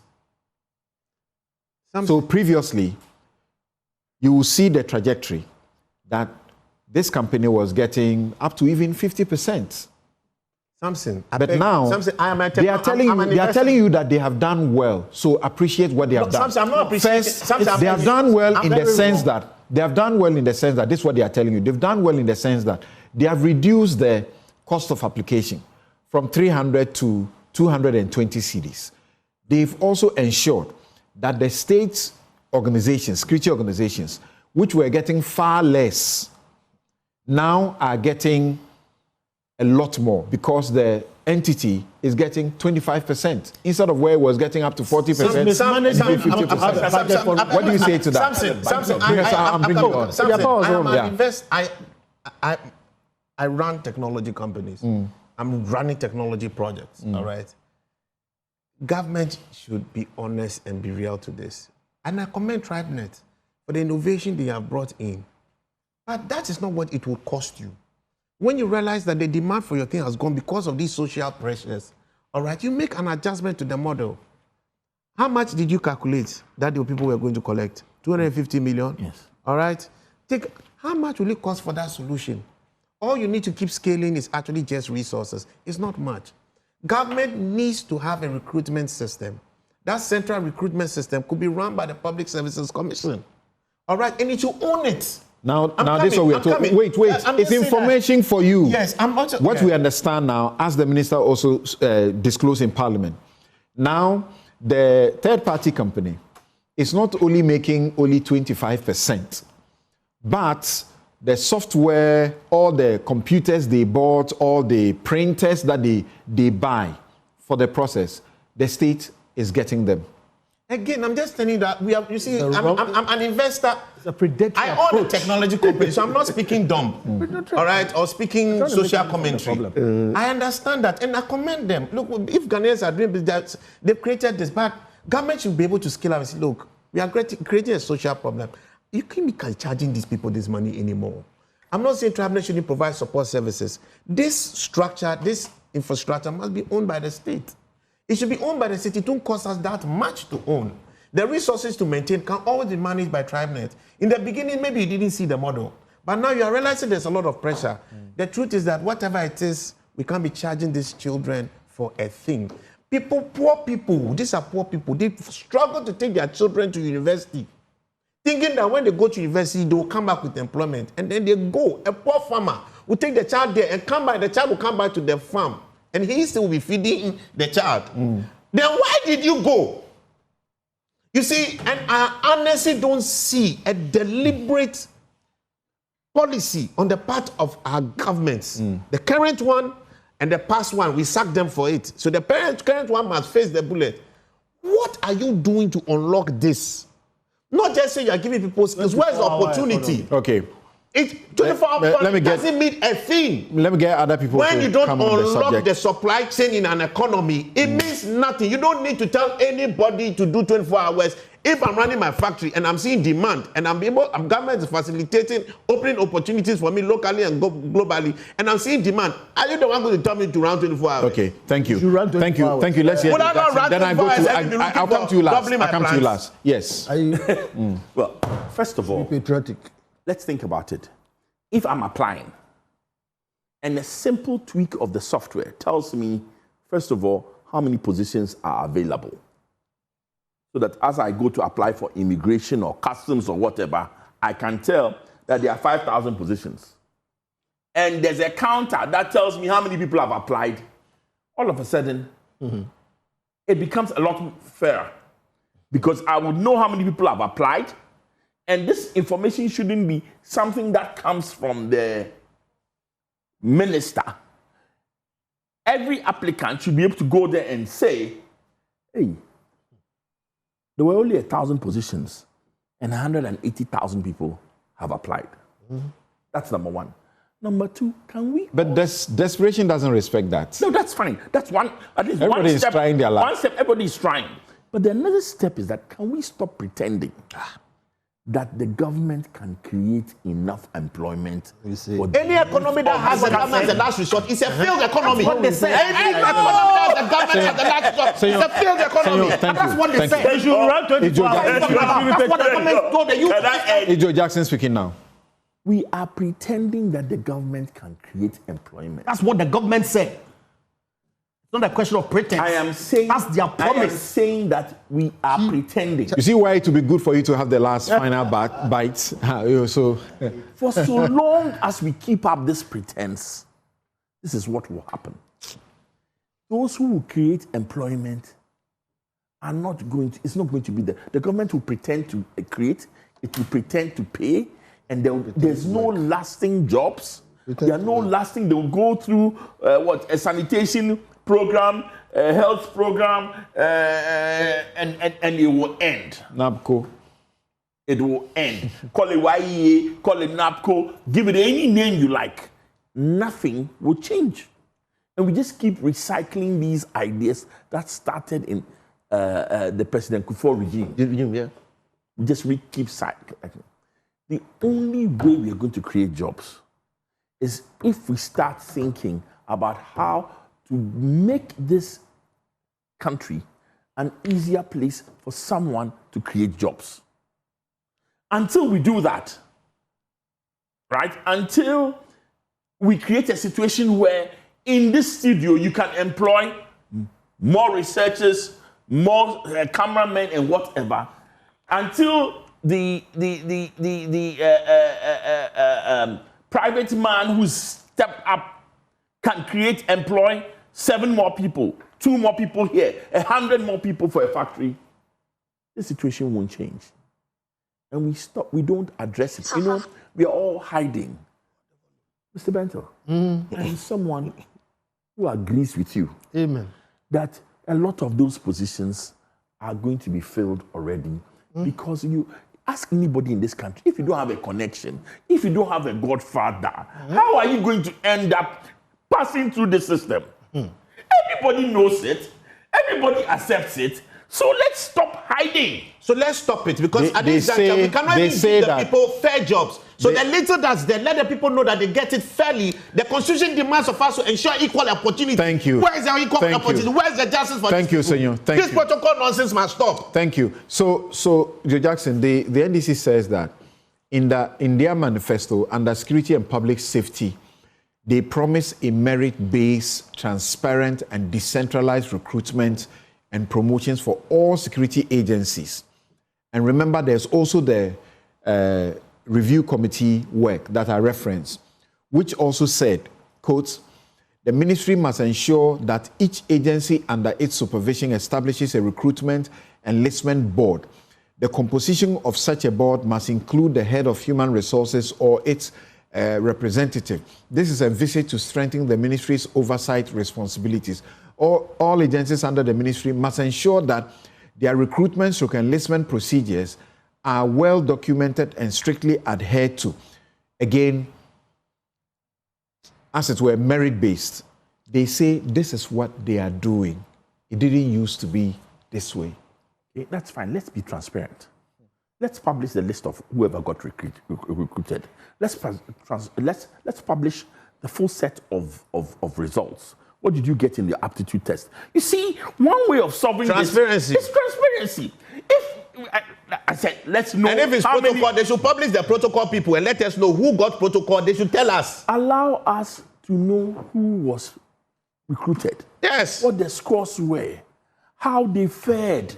Everybody was how come me, somebody from Saito come up in life like this? If everything was protocol, me, who did I know? Who did my father know? How will I ever have progress in life that today I can even qualify to sit here? Joe, please. Joe, go ahead. We have to stop the protocol. They should tell us who has got all the MPs who are even fighting it right now. They have their location. They should tell us. Thank you. There's no RT or official protocol. They don't have it, but they do it. Senor, thank you. Don't say just send me the number. Is that the terminology? But look, Senor may be a bit disruptive. I can imagine, I can appreciate his emotions. He just said something a while ago. If this were the system, some of us will not get close anywhere to where we sit. Or I've gone through schools. I never have to know anybody. Even today, where I have opportunity, I try to disguise so that I can get what I want on merit. Yes, Joe. It's simple. According to what you read, let's be transparent. And it's possible. After all, everybody who applied, right, applied online. If there was an aptitude test, everybody scores, let us know. Let us know what they scored, who has been selected for the medicals. There are about 100 plus who are going for 100,000 plus who are going for medicals. Publish it. Let's listen to Afenyo Makin, whether you agree or disagree with him, that at this point, let's just halt it. Hold on, let's just halt it. Listen to Afenyo King. Forms to 506,000 when you know that you have only vacancy for 5,000 people. You sold forms to 506,000 when you know that you have vacancy for 5,000. Then, apart from the 220 Ghana cedi per form, you are now going to charge them 1,600 for medicals. So, Mr. Speaker, so those who qualify for medicals, they go and do medicals. So you have about 200,000 going for medicals. When you know that even if all of them pass, you have vacancy for 5,000.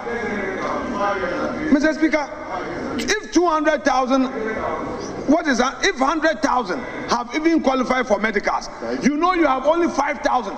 So you are going to get 160 million from the poor Ghanaian youth. You have taken 113 million. 1,600 cedis, transportation not included. That is the fee. Meanwhile, you know that the person will not have access. Why do you do this? If all of them, even if 50% of them pass, even if 50% of them pass, that is 50,000. Yet you have only 5,000 vacancy. 5,000. And you are going to take 6,600 from each of them. Mr. Speaker, I do not think that this is the right approach. We've been told the minister will brief us, but the minister is here to brief us. Mr. Speaker, can the recruitment exercise be suspended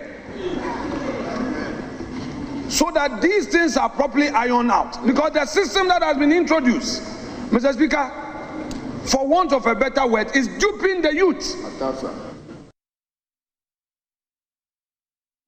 Yes, so Joe Jackson. We should not stop the process. Is that the solution? No, that can't be the solution. Don't you think that the aptitude test and the mass failure is intended to get the number they need rather, and which has led them to get even over 100,000? Listen, whatever it is, there has to be a transparent process of screening. 1 million people. And then I think it is unfair to say stop the process because 500,000 won the positions.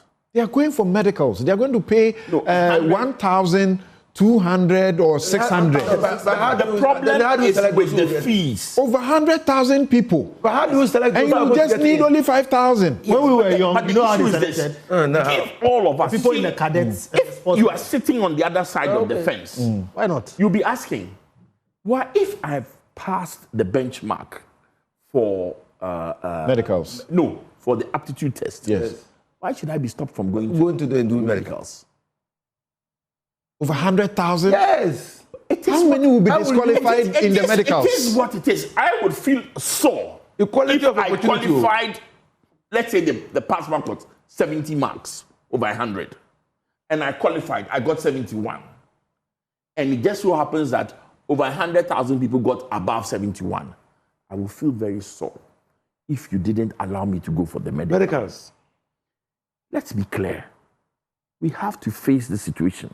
The problem is not taking the option away from the 500. In fact, if you reduce that, then the mugu will even get worse. Oh man, allow them. Right now, it is what it is. His solution is that you allow them to go through. It's not a solution. Then you keep the number so that the next phase, you don't open again, you just let them come in. It's neither here nor there. If that's, go through with this process, select your 5,000. Whatever it is, that's 5,000 people off the street. Yeah. Right? Let's be clear also. If I'm an applicant, the thought of not being able to go for the medical will be harsh because I passed. Let's do it. But let us be clear that what we need is some emergency measures to help create employment that is not driven. I get that point. So those who go through the medicals and pass, yes, there's going to be another recruitment again shortly. Yes. Should they have to join another queue, start all over again? No, if you've paid the fees, you shouldn't pay again. That's what he's saying. I don't think anybody should pay way. fees. Let's Thank stop you. this thing about asking these young guys to pay fees. It's not right. It's not right. So let me go. I don't see the moral grounds. Senor, thank you. Senor, thank you. Let me go to. I was just saying. No, it's a Japan. Why don't you charge it against their first income when they are employed? Thank you. Good idea. What I'm saying is that, you see, again, let's be clear. How much are they paid? Some people, some of the 5,000. But they were going to pay before. Gentlemen, the feedback I'm getting is not the best. Actually employed. Some wanted to move jobs. Okay. 2, there were a lot of processes up to the point of the aptitude test. And candidates or applicants were dropping off along the line. It's not the 5,000 that got to the aptitude test. It's not so. So people went for a documents examination. Some did not make it to the next stage. That's right. Okay? But the total number that applied was this. But the screening process continuously dropped people along the way. Okay, I'm bringing Japan in now, and a friend in the media tells me that, says that he knows people that applied for the recruitment. Some did multiple applications, confirming what you said earlier. And he knows that some of them are already employed. Yes. But they want a better opportunity. Yes. And he believes that more than half of the 500,000 are either employed or they are self-employed. Yeah. You know, they are artisans and all who are in there. I was giving you that vulnerable employment. Limiting the number of applications sold could also be dangerous. What if the first 100,000 are not qualified? Hey, really, 100,000 per not qualified. Based on the set criteria. But the next 10,000 who could not meet the application cutoff have all it takes to join. So I totally agree with Kofi Bento that it should be free. Yeah. If the security agencies still need their money, it can be deducted from the allowances of those who are successful. As Senor and Joe Jackson just said. Yes. What do you think? See, I'm not surprised people are calling this a Ponzi scheme. That's in Team Fojo. Yes, because this is all self-induced. How? You have the status quo being an eligibility age bracket of 18 to 25. 7 age brackets. Yeah. You increase it by 10. Why? And move the age from 25 to 35. Another 10 million. And you expect that what will happen? What did you expect? The numbers will increase, the applicants would increase by reason only of that decision. When you knew, according to you, that the IMF condition limits. Now come to me. You also know. Oh, please, I don't know. You don't know. You speak for yourself. Well, when you were in government, you were not briefed. When, according to you, the IMF conditions limit the number of people you can put on the payroll. Recruit by only 5,000. So why do you do that in the first place? Why do we do what? And Joe, see, rather than use the word pretend, I think we should rather be talking of deceit. Because that's exactly what we, the politicians, especially the NDC government, has done to the youth of Ghana. Why am I saying so? Read their manifesto. 24-hour economy. Chapter 2.1. 24-hour economy policy. Same job, 3 shifts, 3 people. The 24-hour economy is a deliberate policy intervention by the incoming NDC administration to stimulate economic growth by creating an enabling environment for business and public institutions to operate 24/7 in 3 shifts of 8 hours each.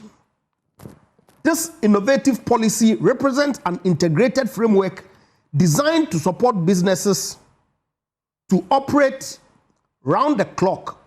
It is a comprehensive multi-sectoral import substitution, export-led and industrialization agenda to transform the Ghanaian economy and create decent, sustainable, well-paying jobs.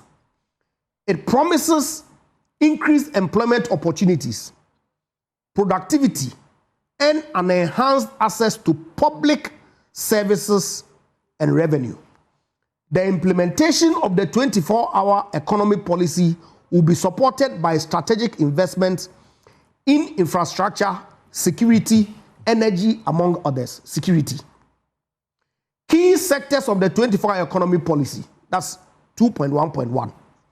The 24-hour economy will focus on selected public institutions with large customer base such as ports and harbors, customs, passport office, DVLA, etc. They left it blank, open-ended. It will also focus primarily on. But what we know this. Please. I'm not speaking to you. We know this. Please, let him use his time.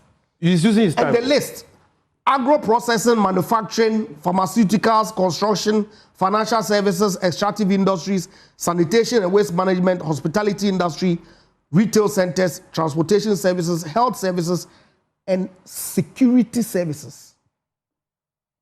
This is one of the primary focuses of the 24-hour economy. And so if you promise the youth of Ghana that you're going to run 3 shifts of 8 hours, and you go ahead to increase the age bracket from 18 to 25, to from 18 to 35, and publish that they should come and apply for jobs in the security services, they're entitled to assume that you are increasing the number of security service personnel today from 100,000 to 300,000 to enable you to run the 3-shift system. True or false? So why are they telling me 5 hours? Please. Senior, please, with respect. It's false. With it's a false premise. With respect. It was only rhetorical. Okay, that's okay. So they had a legitimate expectation to go out there and apply in the kinds of numbers that we're seeing. Because in fact, they said they will need more security personnel. Thank you very much. To provide protection for the job, the companies that will do the companies and all that, the farms who are going to run 24 hours with the boreholes that will be sunk in the cocoa farms. And all. You told them all that. You told them. Now they come and apply after you had promised the people who were past the age bracket that look, there's opportunity for you. Because we've increased it from 25 to 35. So go ahead and apply. You turn around and come and tell us what is the IMF that is limiting your ability to recruit to 5,000. At the time that you are doing your manifesto, please. But at the time that you are making your manifesto, but we were not aware of the IMF condition. Ejapa, do you see some wisdom in increasing the threshold to allow more people to come in? Because from my understanding in engaging these people, they explain that, you know, we have artisans who are doing very well, who are into various jobs. By the time you find these people, they are above 30. How so? And you should give them opportunity to get into the security services. So maybe what they need to do is to give a certain category for them as professionals, rather than allow them to apply for all of them. Because as far as I'm concerned, it doesn't make any sense. Okay. In the past, were these same artisans not finding their way into the security services when the age bracket was 18 to 25? Good question. Were they not? We didn't have artisans in the security services. And they could learn from those senior So what are we talking about? And you see, at the time, look, it was the numbers, based on deceit. The numbers, let's call a spade a spade. The numbers will be projected to about 100 or 110, 20,000. But today is 500,000.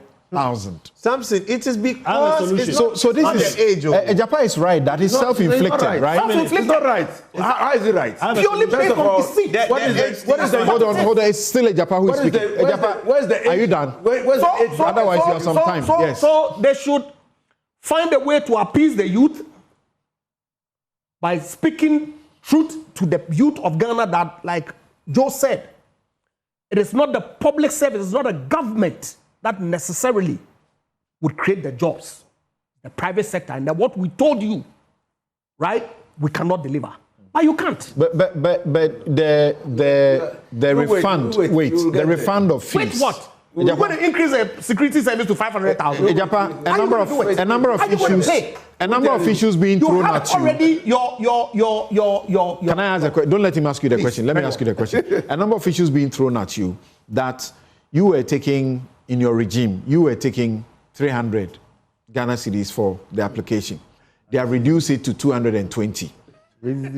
Wait. You were selling more forms than vacancies were available. Wait. Can I do the questioning, sir? And the company, TribeNet, that the minority leader was accusing, later withdrew and apologized and so on, of doing something wrong, were getting far more. Now, they are getting only 25%. Is that why they're selling more forms? So that they can make up for the reduction in the fee that they are charging? Because if you do the math, there's no problem. Can I let me finish. And we have heard around the table from Joe Jackson Senior that the state can do these processes. You bring in a third party, they get the money, they get the equipment, and they do it, and they keep all the data. That's what they used to do. Now, the data will belong to the security services. They'll keep all the computers, all the printers that they have bought for the processes and so on. Don't you see that there's some reset in that regard? How so? I don't see it at all. Senior. In any event, I don't even understand why MPP regime even arises in this matter. They made certain commitments to the people of Ghana, which the people felt was superior to what MPP was offering. Correct. So MPP was voted out. We are now assessing them on the performance of their promises. And they are showing you the evidence of the research. Which is what we're seeing being manifest out there. That you have 500,000 people buying forms as opposed to the period when you were having 100,000. Okay? Reduced fee notwithstanding, if you do the math, I'm sure those mathematicians around the table can do it for us, and it would clearly show that irrespective of the fact that the fee has been reduced from 300 to 220, because the numbers have gone up, TribeNet or whoever it is may be making much more money than they were making in the past.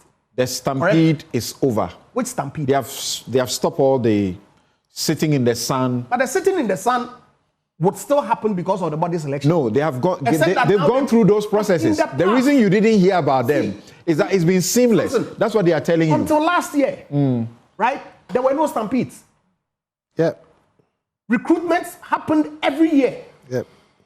There were no stampedes. There were, except they did not result in death. I've never heard of any stampede at security service recruitment until last year. Yes. Assuming that they were. It never led to any death. Last year, it did. The people who managed that process, I'm not sure what has happened to them. Okay? So, it is neither here nor there. I don't see how Why should it be neither here nor there? Kofi, why should it be neither here nor there? How is it even they say you are accusing them. You are accusing them of not doing things right. 5,000. And they are showing you that, for example, in 2016, there was a suggestion that even the TribeNet, it's some way. Now they've shown you that when you were in power, TribeNet was working. So, Kofi, check this. In 2016, TribeNet did the job for prison service. They took 40%. The Ghana prison service got 60%, and TribeNet retained the software and ownership. 2017, they did it for prison service. They took 40%. Then they retained ownership. In 2017, 2018, they did for immigration service. They retained 50% together with all the, software that had been purchased for the process. In 2018, they did it for National Fire Service. They got 35% and still retained software and everything. In 2021, they got 30%, still retained software and everything. Muntaka is telling you that this time, they are getting only 25%. We are retaining everything else to help us to be able to do this on our own going forward. It is a red herring. It is an inconsequential detail. Absolutely. The problem, let me tell you what that represents. And I heard, but we have to say it. When people have problems in this country, our leaders seek to benefit from it.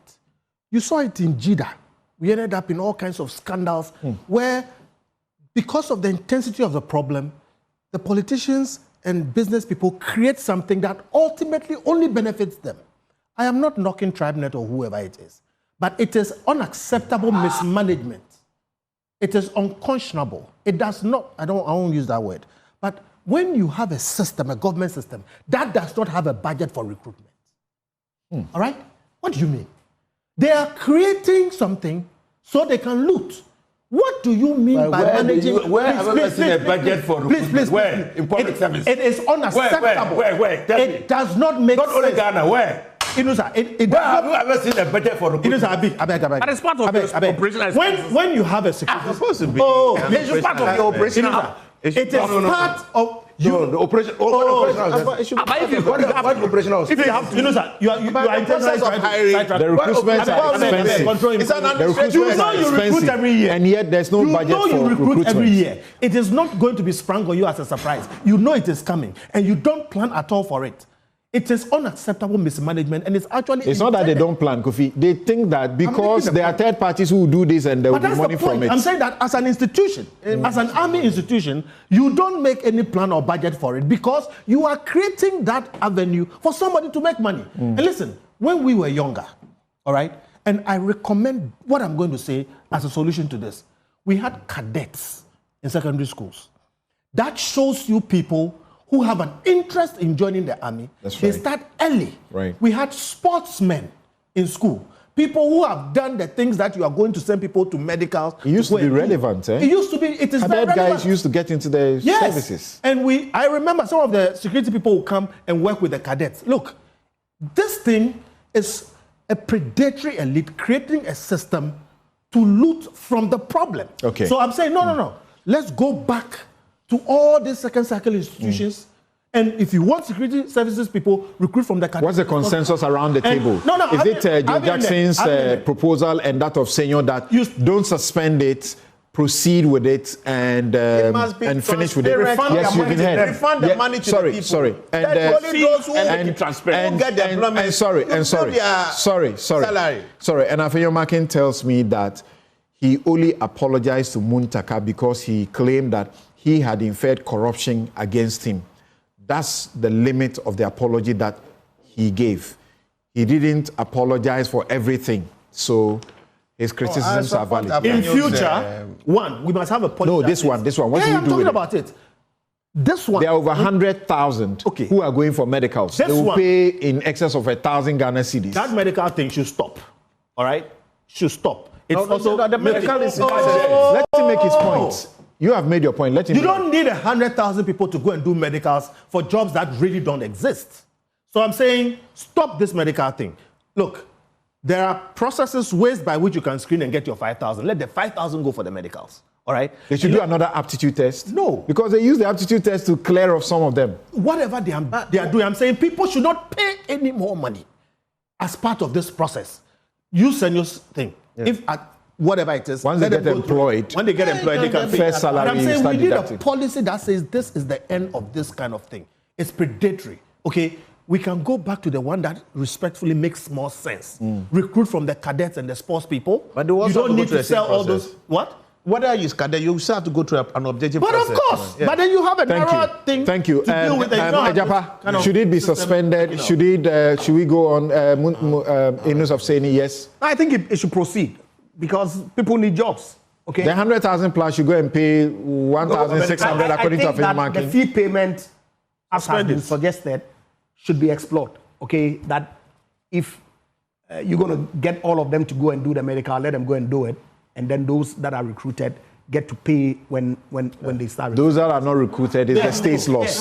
Yes. In news of saying it, should it continue? So that you don't continue. Okay. I mean, first of all, if sitting here as lawyers, we must be mindful of what we call the rule of law. Yeah. The certainty and predictability must regulate every activity that we go into. Yeah. That you enter into a contract, an understanding with the people that when they apply, this is the final result. You can't truncate it. It must conclude. Now, they must find a way to deal with the fees. Would it be just to say that, well, those who qualify should pay, those who don't qualify, you can go home? Or those who take the medical exam? and qualify can pay, and those who don't. But you see, that's a service charge. The doctor is going to say, I'm examining people, and I'm charging by people. The money doesn't come to... And as I understand it, each security service is bearing its own cost. Each security service. So even though it's a centralized portal, no money goes to the Interior Ministry. So if they are paying, they are doing a momo for the voucher, or they are going to the post office to do the payment for the voucher, if I am opting for immigration, it goes to immigration. So they should use that money to finance the medicals for the people who pass. And then let's move on. All right. I said that. Why are we using a private person to do the medical? This is unconscionable. I am telling you. No, right now the looting has become too much. No, it's becoming too much. The medicals. Okay, let me cut out the looting. I retract that. No, we have spoken about. But why are we not using police and 37 to do the medicals? Let's be sure about that. That's what I just said. It is the application process and the aptitude test that we know is outsourced to a private entity. We don't know about the next step. That is a private medical. So we are saying, because they do it in all the regions where they are. So, and they don't have police. So we are saying something for the record. All the money they collected already. I say that. You are finished. No. I was on this. All the money they collected should be used to pay for the medicals. We take a break here. So you allowed. Please finish your point. You were heckling me. No. Okay. Yes. So I'm saying that it's in a minute. Look, it's a service, and the service is payable to the one offering the service. So either we find money. There's money. The government finds money to pay for that. There is money. Or the people... Please, nobody should interject anybody again. I beg you. Or the people who are paying should pay for the service. It is not the Ghana government that is examining the people medically. It's not the police hospitals. They are referral hospitals where you go for examination. And so the doctors charge the service fee.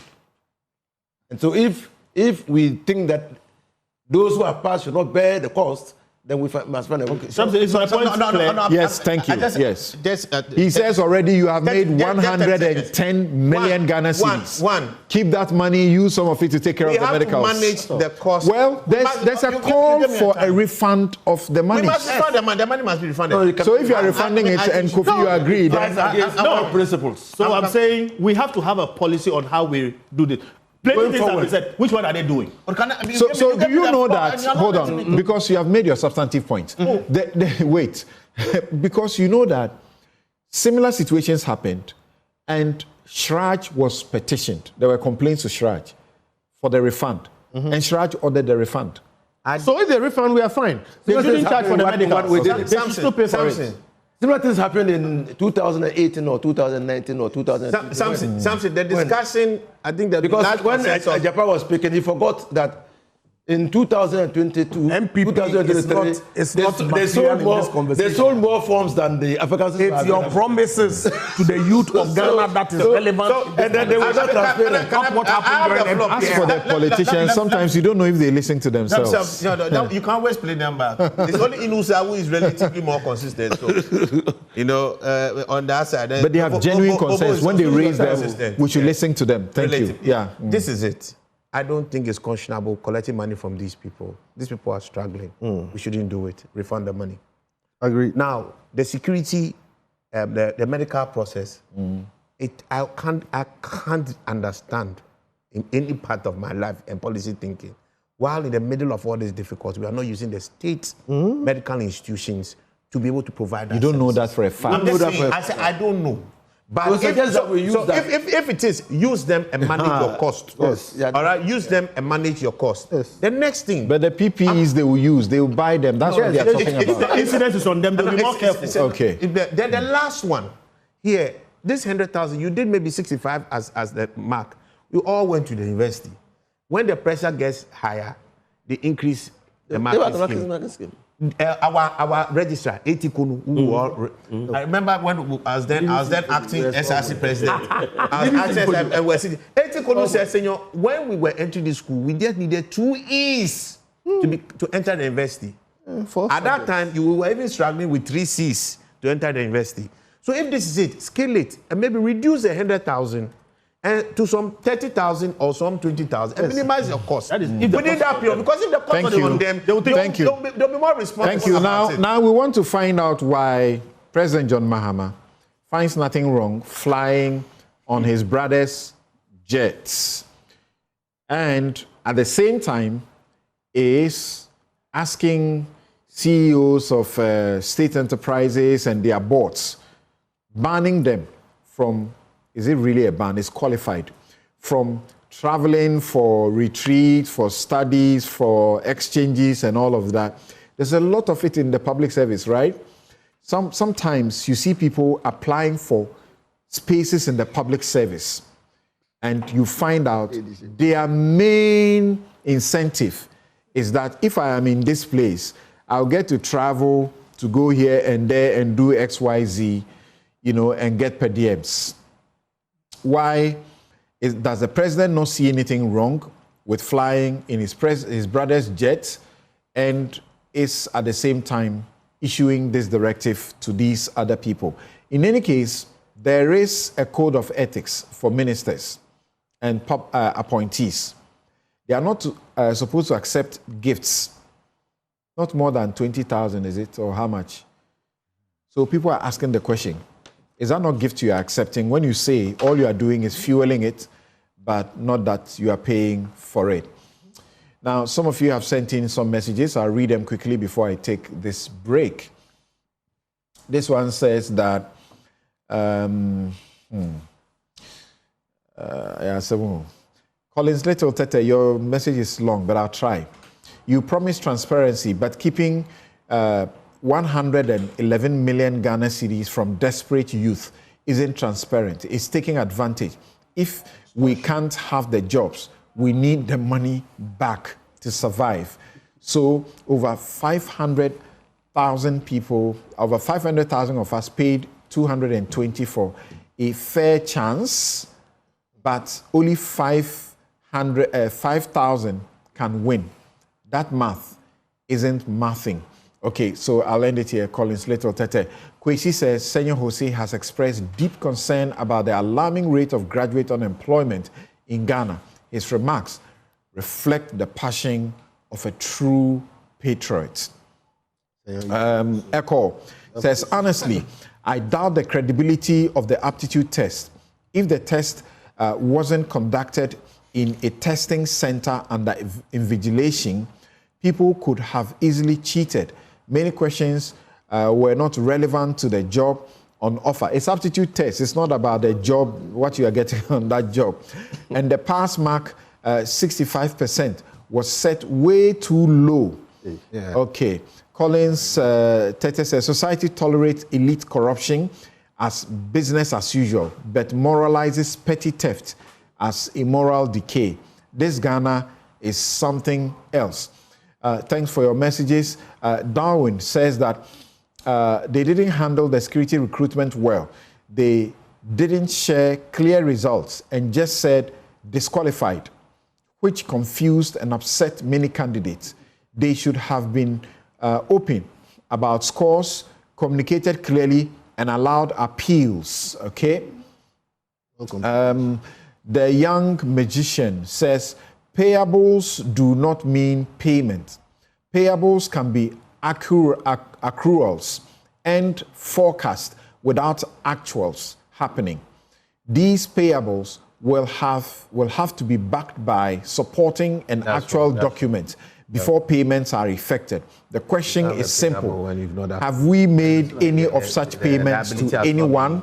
Some of them are double payments. Some of them are for payments made but the goods not delivered or partially delivered. So it's not general. But you raise a good point, so as they admit. This one says, please tell the MPP politician in your studio that some of us Ghanaians have gone past diversion of attention because we lived through them all. This is Nana Springtex Road. So seriously speaking, the mess left behind by the previous MPP government via looting of state coffers by a few individuals, whilst majority of Ghanaians can't even have 2 square meals. 2 square meals. a day, sometimes even one day, before going to sleep at night, is mind-boggling. Meanwhile, government after government would be heard of chasing IMF for loans and still, okay, so you have admitted that this is a ritual that we are used to and it's not associated with one particular regime. We'll take a quick break. We'll return to answer those two questions. President Mahama doesn't see conflict of interest in flying his brother's jets on official duties. At the same time, he thinks the boards and CEOs of state-owned organizations and appointees are wasting public funds in their travels. We'll be right back.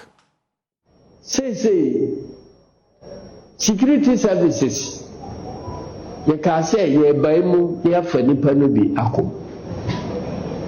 But no kwe wo hone say nipa a wo fa wo mo adwuma no esese wo sika timitua wo moka afi we ye buye police adwuma yi say obi a apply no police nko nipa a wo mo apply ya na omo nyina ye betimi afa wo mo nyina adwuma no 500,000. Nipa mako 500,000. Obi pe police na ko wura. Ye desire what say 500,000 eh. Se sika wo hompo na ye fa mu nyina adwuma mu a. Na mu nyina ma be police fo a. For number kwakochiwo.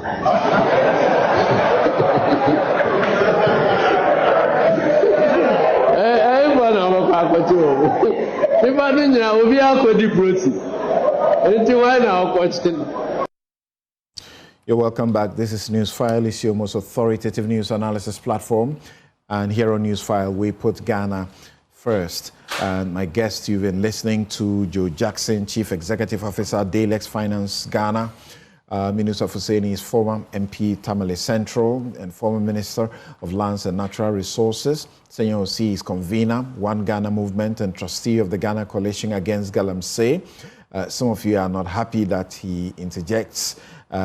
He's getting too passionate. Meanwhile, he says he will remove his emotions. That's what your complaint is, but he doesn't remove the emotions. Kofi Bento is lawyer and senior vice president, Imani Africa. Andre Japamesa is lawyer, former MP, 2nd D, and former Minister of Tourism and Arts and Culture. Senor was pointing to something about the medicals. And I wasn't too sure whether it's private entities that were doing it, but it does appear that it's actually being done by private, facilities, even though they are holding them at stadia, assembly halls, police stations, Ghana Fire Service compounds, and police compounds. There are a group of medical, vendors that are responsible for it. What I have here, I suppose, is the accurate and authentic list. So there is this Peak Med. You have Lancet Laboratories. You also have Gratitude Children and General Medical Center. You have Interstar Eye Clinic and Laser Center, Lancet Laboratories.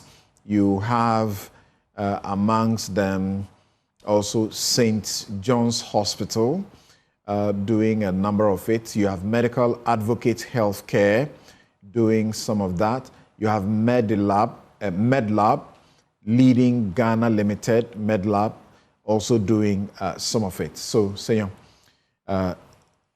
looks like that's what it is. And there's one message I need to read before we continue. It says, the idea that when our parents struggle to put us through school, we shouldn't return home and to the farm is part of the mindset that has ended us up with 500,000 people chasing 5,000 jobs, actually not 50,000 jobs, while the import while we import tomatoes from Burkina Faso and vegetables from Togo. When we demean farming, the way Senor, of all people, who is a farmer by himself, just imputed in his commentary, Ghana is in trouble with jobs that no government can solve. Same with the artisans. My disappointment is that it is Senor himself, a farmer, who made this statement. He should be screaming his headache and troubles in getting functionally educated farmhands to employ when 500,000 are queuing for these jobs. What we should be doing is advocating and encouraging our youth to look away from these poorly paying jobs and exploring opportunities in agriculture and technical skills. Most bricklayers, masons, painters, tilers, pop installers, carpenters, and tradesmen milking every Ghanaian struggling to build a home are Togolese. That's correct. Beninois, yeah? And even Nigerian young men, while our youth are chasing non-existent government jobs. This is so true, right? Yeah. Yeah, so true. And they are most bricklayers, masons, painters, tilers, pop installers, carpenters, and tradesmen milking every Ghanaian struggling to build a home are Togolese from Benin and even Nigerian young men, while our youth are chasing non-existent government jobs. Why? Because the politicians also tell them that that is the job we are going to give you. The farmhands are in Galamsey pits, on motorbikes, all over our towns, as Okada, as traffic lights, and in pavement, selling, as porters, etc. Because we continue to demean farming, and blue-collar jobs are fixated on government providing jobs for every young man. It's like Samson's steak. I'll adopt it and do it again next week. It can't be. I'm waiting for it. At the level of this, even the trend should be worrying for the caliber of those in your studio. That's another matter altogether. More are opting for the police and immigration in anticipation that they will extort bribes. We know this, don't we? And check when it is immigration, when it is customs, how people like to opt for these jobs. The process for application, the best so far in our security service recruitment, is an orientation for our youth on what you go through in most places in seeking a white-collar job in the 21st century. There seems to be more anti-government sentiments than analyzing the issue at hand in the custom of the Newsfile. All right, I had to read all of this, but I won't tell you who shared it with me. I don't care. You either were not listening properly. You have to be careful. You have to be careful because I haven't told you who sent the message. I don't care. It can be His Excellency the President. So I don't care. Don't try it. No, I don't care. You make an imputation. I said I don't care. You need to listen to yourself back to be sure. I am very clear. Please, Samson, you have respect for me. You should have respect for me. So I don't care who the person is. You clearly don't understand. Someone you respect very much. I don't care, Cap Samson. Why? So let him make his point. Senor, speak. Quick. If I respect you and you make a point, you should also respect me back. So if you're making assessments that are wrong, I actually don't even know the extent of your investment in agriculture as compared to mine. You can't claim to understand agriculture just more than me because of anything. This is such simple. I'm referring to the poor farmer. No peasant farmer goes to spend money, invest in his child, to go out there, come back, and for them to still come and manage the same peasant farm. That's ridiculous. That's not progress. The fact that we all want to promote agriculture doesn't mean that that is the kind of life that we're expecting of a peasant farmer who is sacrificing so much for transformation. If his son is coming back or his daughter is coming back with capacity for them to optimize, build, bring better meaning to their socio-economic life. There's no demeaning in this reality. When Kenneth Japan perhaps misspoke about agriculture, do you remember what you did to him? I will maintain that any day. The future of our agriculture does not lie in us trying to re-perpetuate peasant farming. For us to actually drive commercial farming and use that as a basis in the backward for industrialization. But when we keep building and rebuilding just within the same hole, we make no progress. So that I absolutely respectfully disagree with whoever sent you that. The portions about the skill set that we have relative to artisans, I absolutely agree. Anyway, I'll defer the rest of my time. Thank you. Thank you very much. So whoever sent that, to please get better educated. We introduce the very much. Scholarships. Yes. How many of the children benefit from the scholarship and return? Kofi, yeah. Let me start with you. That's the question. Let me start with you on the presidential.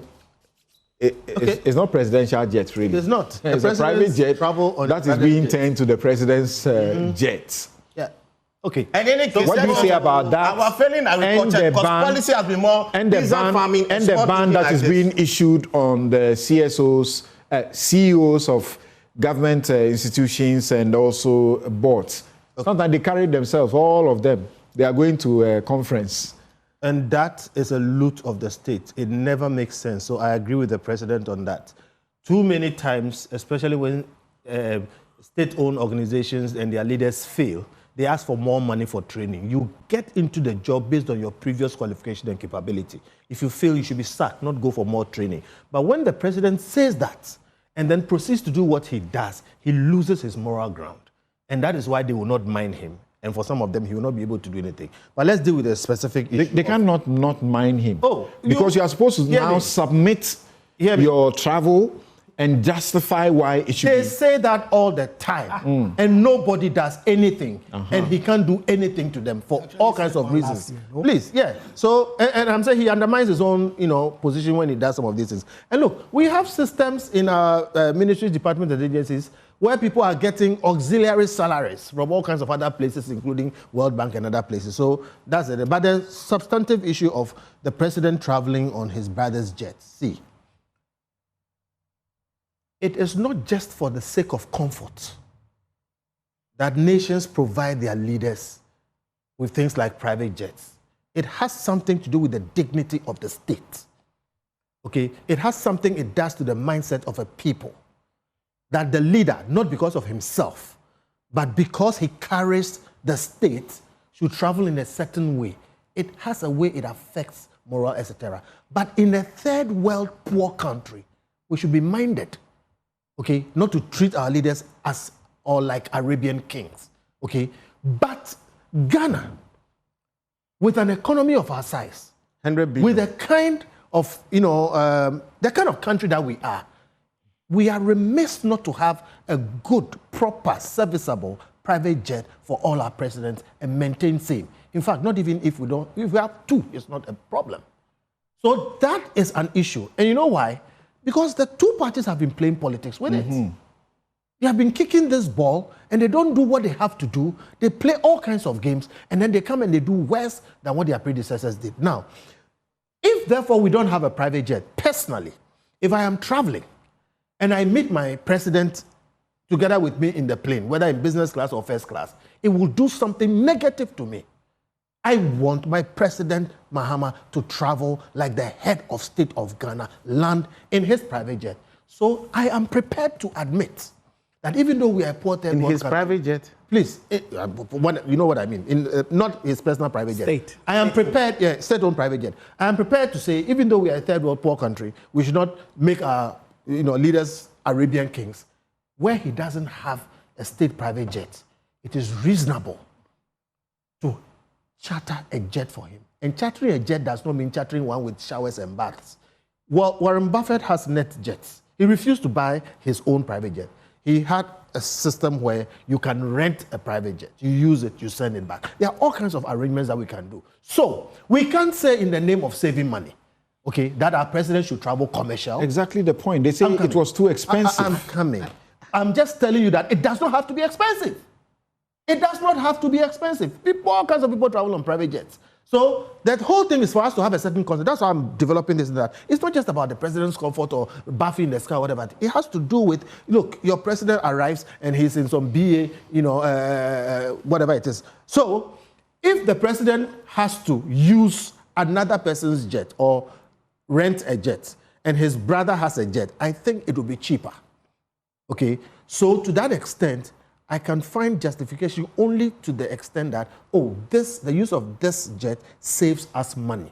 That is the only excuse that I can find, and it's a very bad excuse. We should not, as a state, in the name of being cheap, go and use the president's brother's private jet. Why? For so many reasons. First reason is security. Let me tell you this for a fact. We are talking and we are complaining about this, so maybe he will stop, but maybe he won't stop. And it is not the state that maintains the private jet. It is not the state that provides the pilot. It may not be the state that provides the air hostesses in that.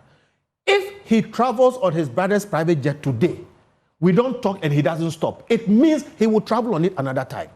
Somebody who wants to deal with our president or our state, because some of these private jets, they go outside for maintenance, will plant a listening and camera device in it and let it stay there until the next time the president is traveling, and he may have to sleep on the jet, whatever it is that happens that you don't know, but then you have compromise. You will put the whole security of the state in jeopardy simply because somebody chose to save money and use his brother's jet. So it is wrong, very wrong, on so many levels on that. And see, when we talk about like the president running the country, you talked about moral authority.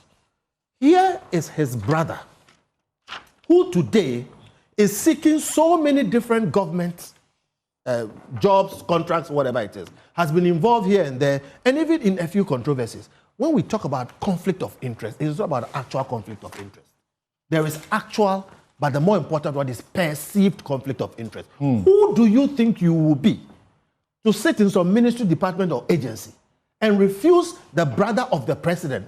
Only that is a problem. Perceived. Whose jet is the one the president has been using? All right? So look, that conflict of interest, when you bring it in this context, the president has erased everything. And when you do that, even if his brother Ibrahim wins something fair and square, there will always be a question about it. Look, I can go on and on and on, but the point I'm making is this is wrong. The justification of saving money is wrong. The security issues are serious. The conflict of interest is glaring, loud, shouting, and is terrible. And it makes the president lose his moral authority to check his people when they are taking jets of their friends to do government business. Joe Jackson, I've had the opportunity to teach conflict of interest to university, managers.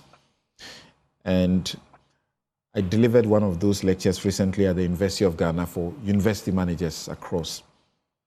And some people were surprised at me.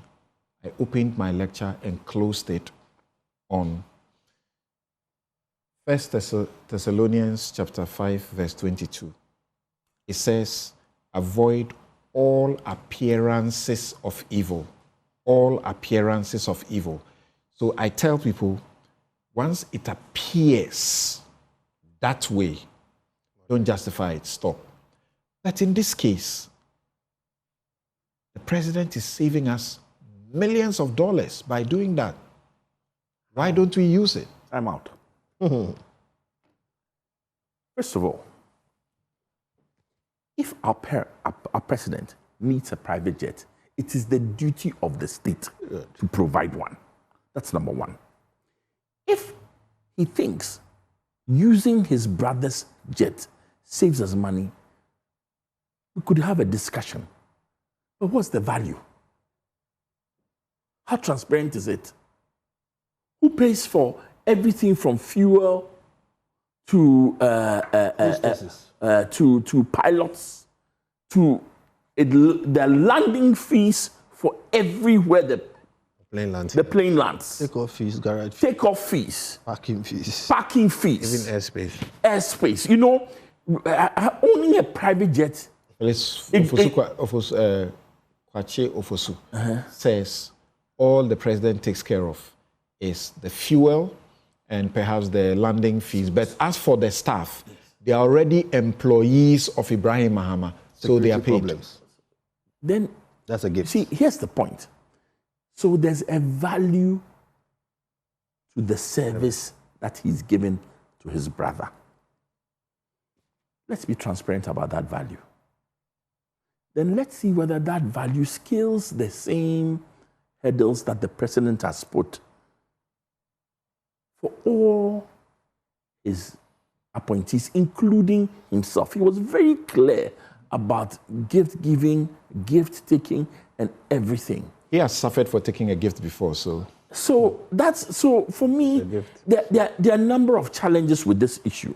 Number one is, first one, if the president needs a private jet, let's do it.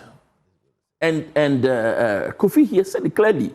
There are security. There's a replacement jet that's been, ordered. Good. Together with one for the army or so. Now you see the politicians, when they want to buy these things, they can't say we are buying for the president. They will normally say we are buying for the army or something. Because they politicize all the time. And the one we have is also said not to be airworthy. Yeah, it's all good.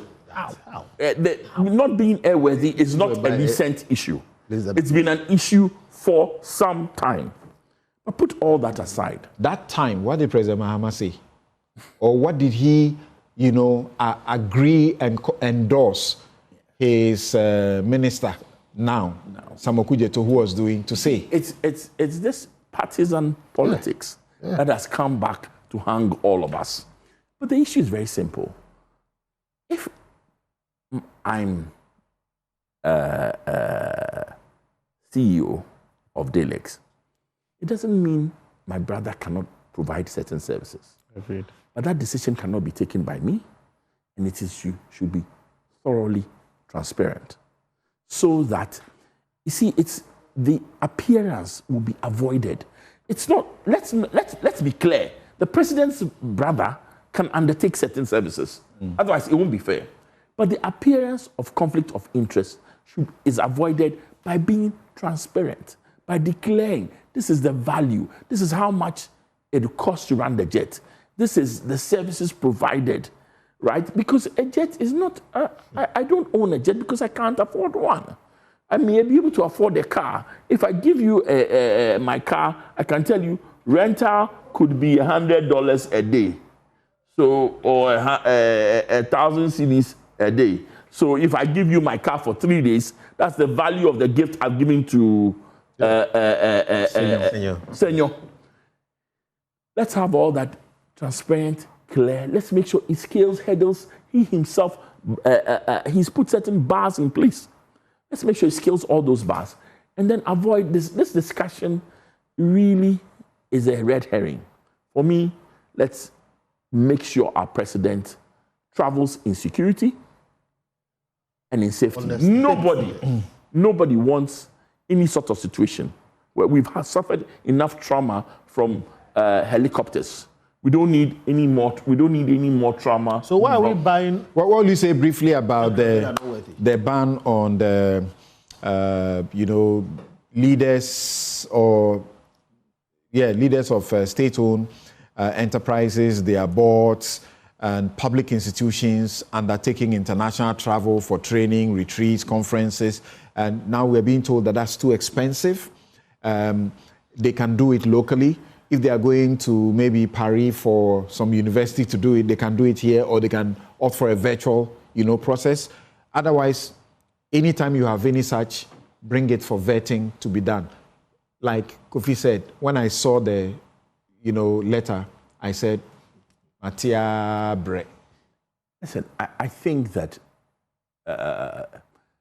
government appointees were misusing and abusing this thing. This is not the first time we've heard of a ban of some sort. The previous regime had some ban of some sort. We don't know when it was removed. All we know is that at some point it ceased to be effective. There is, if we show teeth in this one, then we will believe that it works. There has always been the suspicion that appointees are abusing the, in quotes, per diem issue, right? In fact, we've heard stories of people who attend 3 conferences simultaneously. in some countries, they attend virtual conferences in the country. I will be the first to tell you that very few private organizations would sustain the level of travel that we do outside for training. And you see, there are some really decent training organizations in this country where we could achieve a lot without necessarily moving outside. Thank you. Ejapa Mensah, so you may know this already. Briefly about this, then we go to the private jet, because we are told that, according to the presidency, in several instances, such travels have resulted in significant expenditure on airfares, accommodation, per diem, and associated logistics, placing avoidable pressure on the public purse at a time when government is implementing firm measures to ensure fiscal discipline, efficient public financial management, and the responsible utilization of national resources. I've known a situation where a state-owned organization, they don't have money. It is the EU that is giving them money to do projects. Government is only paying salaries, doesn't give them money for anything. And yet, when the CEOs, they get an invitation to a conference outside, they get an economy ticket. They find the money from the organization to upgrade the ticket. Mm-hmm.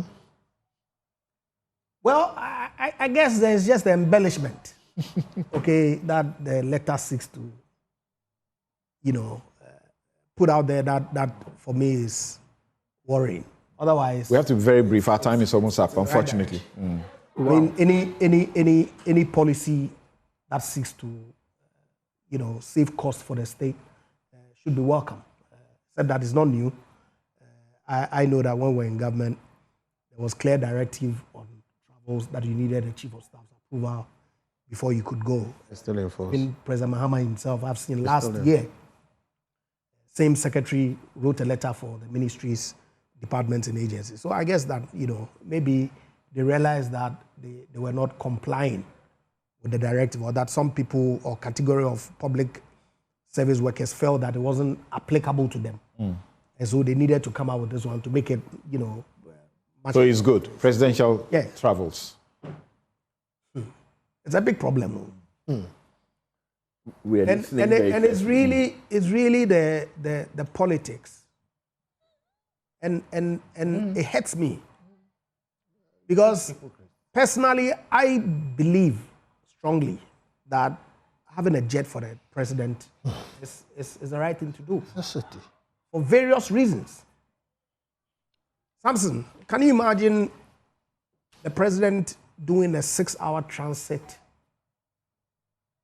For example, sitting at the airport, Dubai or London, waiting when that time that belongs to the people can be used for much more productive ventures. Yeah, I know people can argue that, look, even in transit, you may be in a position to have the facilities to work.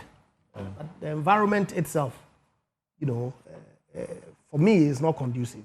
So necessarily, if we have a jet for our president, is in the right direction. Okay. I support the decision for the acquisition of one. While what we have is grounded, and there are plans to bring another one. What should he do? I guess it's really a question of the jet belonging to the president's brother who does business with the state. That's what is irking people. And so the questions coming up as to whether that in itself amounts to some conflict of interest. Right. Okay, people have advised the president to stop. I hope he will listen and do the needful. Otherwise, then like Kofi and... One of the best ways to deal with conflict of interest is to declare it up front. And Joe Jackson is talking about it. But of course, I mean, we all know that... Transparency. At least we are told. But it was interesting for me, because even if I get a new car, it's very difficult for me to let even my driver drive it for at least 6 months or 1 year. To enjoy it. Even my wife doesn't go close to a new car. And so for the president's brother to give his brand new jet that he procured only last week And the first significant travel that the plane embarks on is for the president's travel to Korea. And the love must be deep. Of course. Yes, same. Or that the benefits thereof. But then again, I mean, legitimate questions about how that in itself is consistent with a code of conduct that says don't take gifts. Yeah. Okay, and so I think it's something that we have to do. All right. Yusuf Seni, what do you see? On what? On the jet. Should he be traveling on the jet? There's absolutely nothing wrong with it. Absolutely nothing wrong. I'm happy you said you teach conflict of interest to. The conflict of interest definition has two legs. One, putting yourself in such a situation that will affect decisions that you will make concerning the other party. Okay? Mm-hmm. Which other party has conferred some benefit on you. Right. You perceive that conferment of that benefit on you will influence your decision. So it has got two parts. Okay? So what benefit is John Dramani Mahama conferring on Ibrahim Mahama? Is it because he's president? It's the other way around. No. Ibrahim Mahama has conferred a benefit on the president. Yes. And in fact, that benefit is not even on the president. That benefit is on the state. Mm-hmm. It's not on the president. So what benefit is John Dramani Mahama conferring on him? That will bring perspective. You haven't heard that? So the gifts that the public officers, his appointees are not supposed to get. AUE, that's business of Ghana. When the president wanted to attend a conference, they made a jet available at his disposal. I didn't hear this talk about conflict of interest. Or is it because they are not seeking government business? Are you sure? All right. Please don't. I've got just a minute for him. I'm closing. So buying a presidential jet, I hear you say they couple it with military. The presidential jet is part of the fleet of the Air Force. It's always part of the fleet of the Air Force. Now, then the third thing is that, you see, there is always, and before I even go there, a former minister of state under Kufo has said that the fact that he's in business doesn't mean that his family members should not eat. Agreed. Yeah. So you just have to, like Jackson says, have to do it in accordance with law. Okay. Samson. All right. The last one my producers are speaking to me. We need to end now. Yeah, I'm bringing the regulation. It's just public officers have to be regulated in the way they use public resources. Okay. Particularly for travel. All right. Thank you, Senor. Let's hear you. Senor, sorry, hold on. Senor, let's hear you. Yes, let's hear you. Well, Samson, I commend Ibrahim on his acquisition of a private jet. I work at different levels in my career. I see the value of it for his kind of life. If his business has been able to create opportunity, I think that we should be proud that a son of our soil has been able to achieve something like that. But it is absolutely concerning as well if that asset is coming to the state for free without this much clarity, because he's also somebody who benefits from the state. Okay. He's benefited from concessions or some facilitated by the state. And he's been, for the mining, for example, I say if Ibrahim can't own a mine, who in Ghana should? Because he's the largest contract miner. So we respect all in Ghana and beyond. And beyond. So it's we respect his achievements.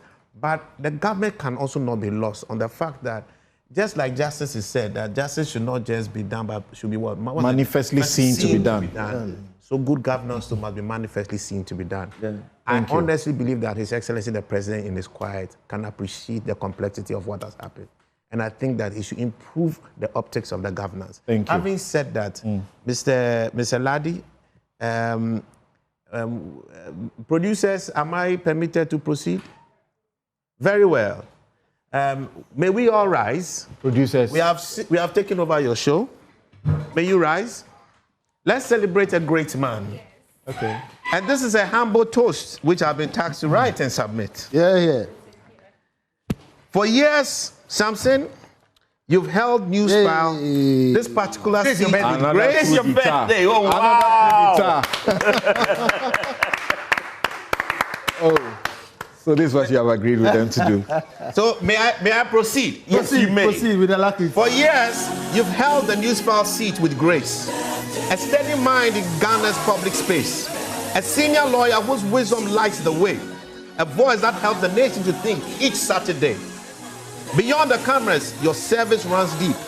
Pro bono battles fought for those who could not speak. A true voice for the voiceless. You stood with journalists. You stood with the weak. You stood with the poor. You stood with Ghana when storms grew loud. You are a quiet shield, an unwavering and honorable soul. To stand with you today, we all are proud. So today we pause the arguments, the sound bites, and the chats to celebrate the man with one of Ghana's biggest hearts. Samson, may this new year crown you with joy. Happy birthday and thank you for the service and justice you deploy. Happy birthday. Thank you. Happy birthday to you. Happy birthday to you. Happy birthday, Samson. Happy birthday to you.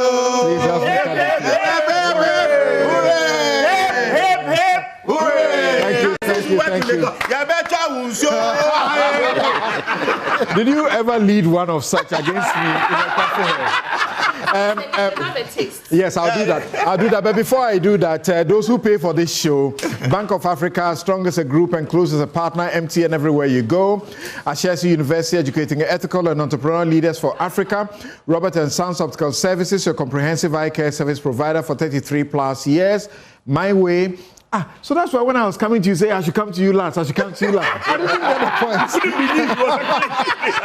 My Way Insurance, dial *165# on MTN to join My Way today. Syntax Tanks is strong, it's tough. Safari Valley Eco Park, bringing you closer to nature. Gold Board Jewelry, pure, precious, proudly Ghanaian. Koa Natural Juice, 100% cocoa fruit juice. Malcolm, your #1 shopping destination. Way Lead, your trusted home builder. Bethel Dental, the smile starts here. St. Thomas Eye Hospital, providing excellence in healthcare. And Gold Board again. Okay, I think they are paying extra. So Gold Board Jewelry, pure, precious, and proudly Ghanaian. My outfit, as always, is by Habil Scotter. Call them 0200 84 19 88.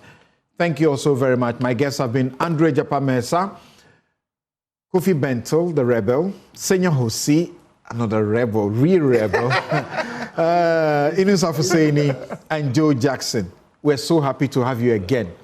Maybe we should have you a lot more. Yeah, you're collapsing somebody. Thank you very much. Happy birthday again. Thank you, Kofi. Thank you. All right. All right. And tomorrow, Mama V. Osu Abuaji, join her on my favorite show, The Law.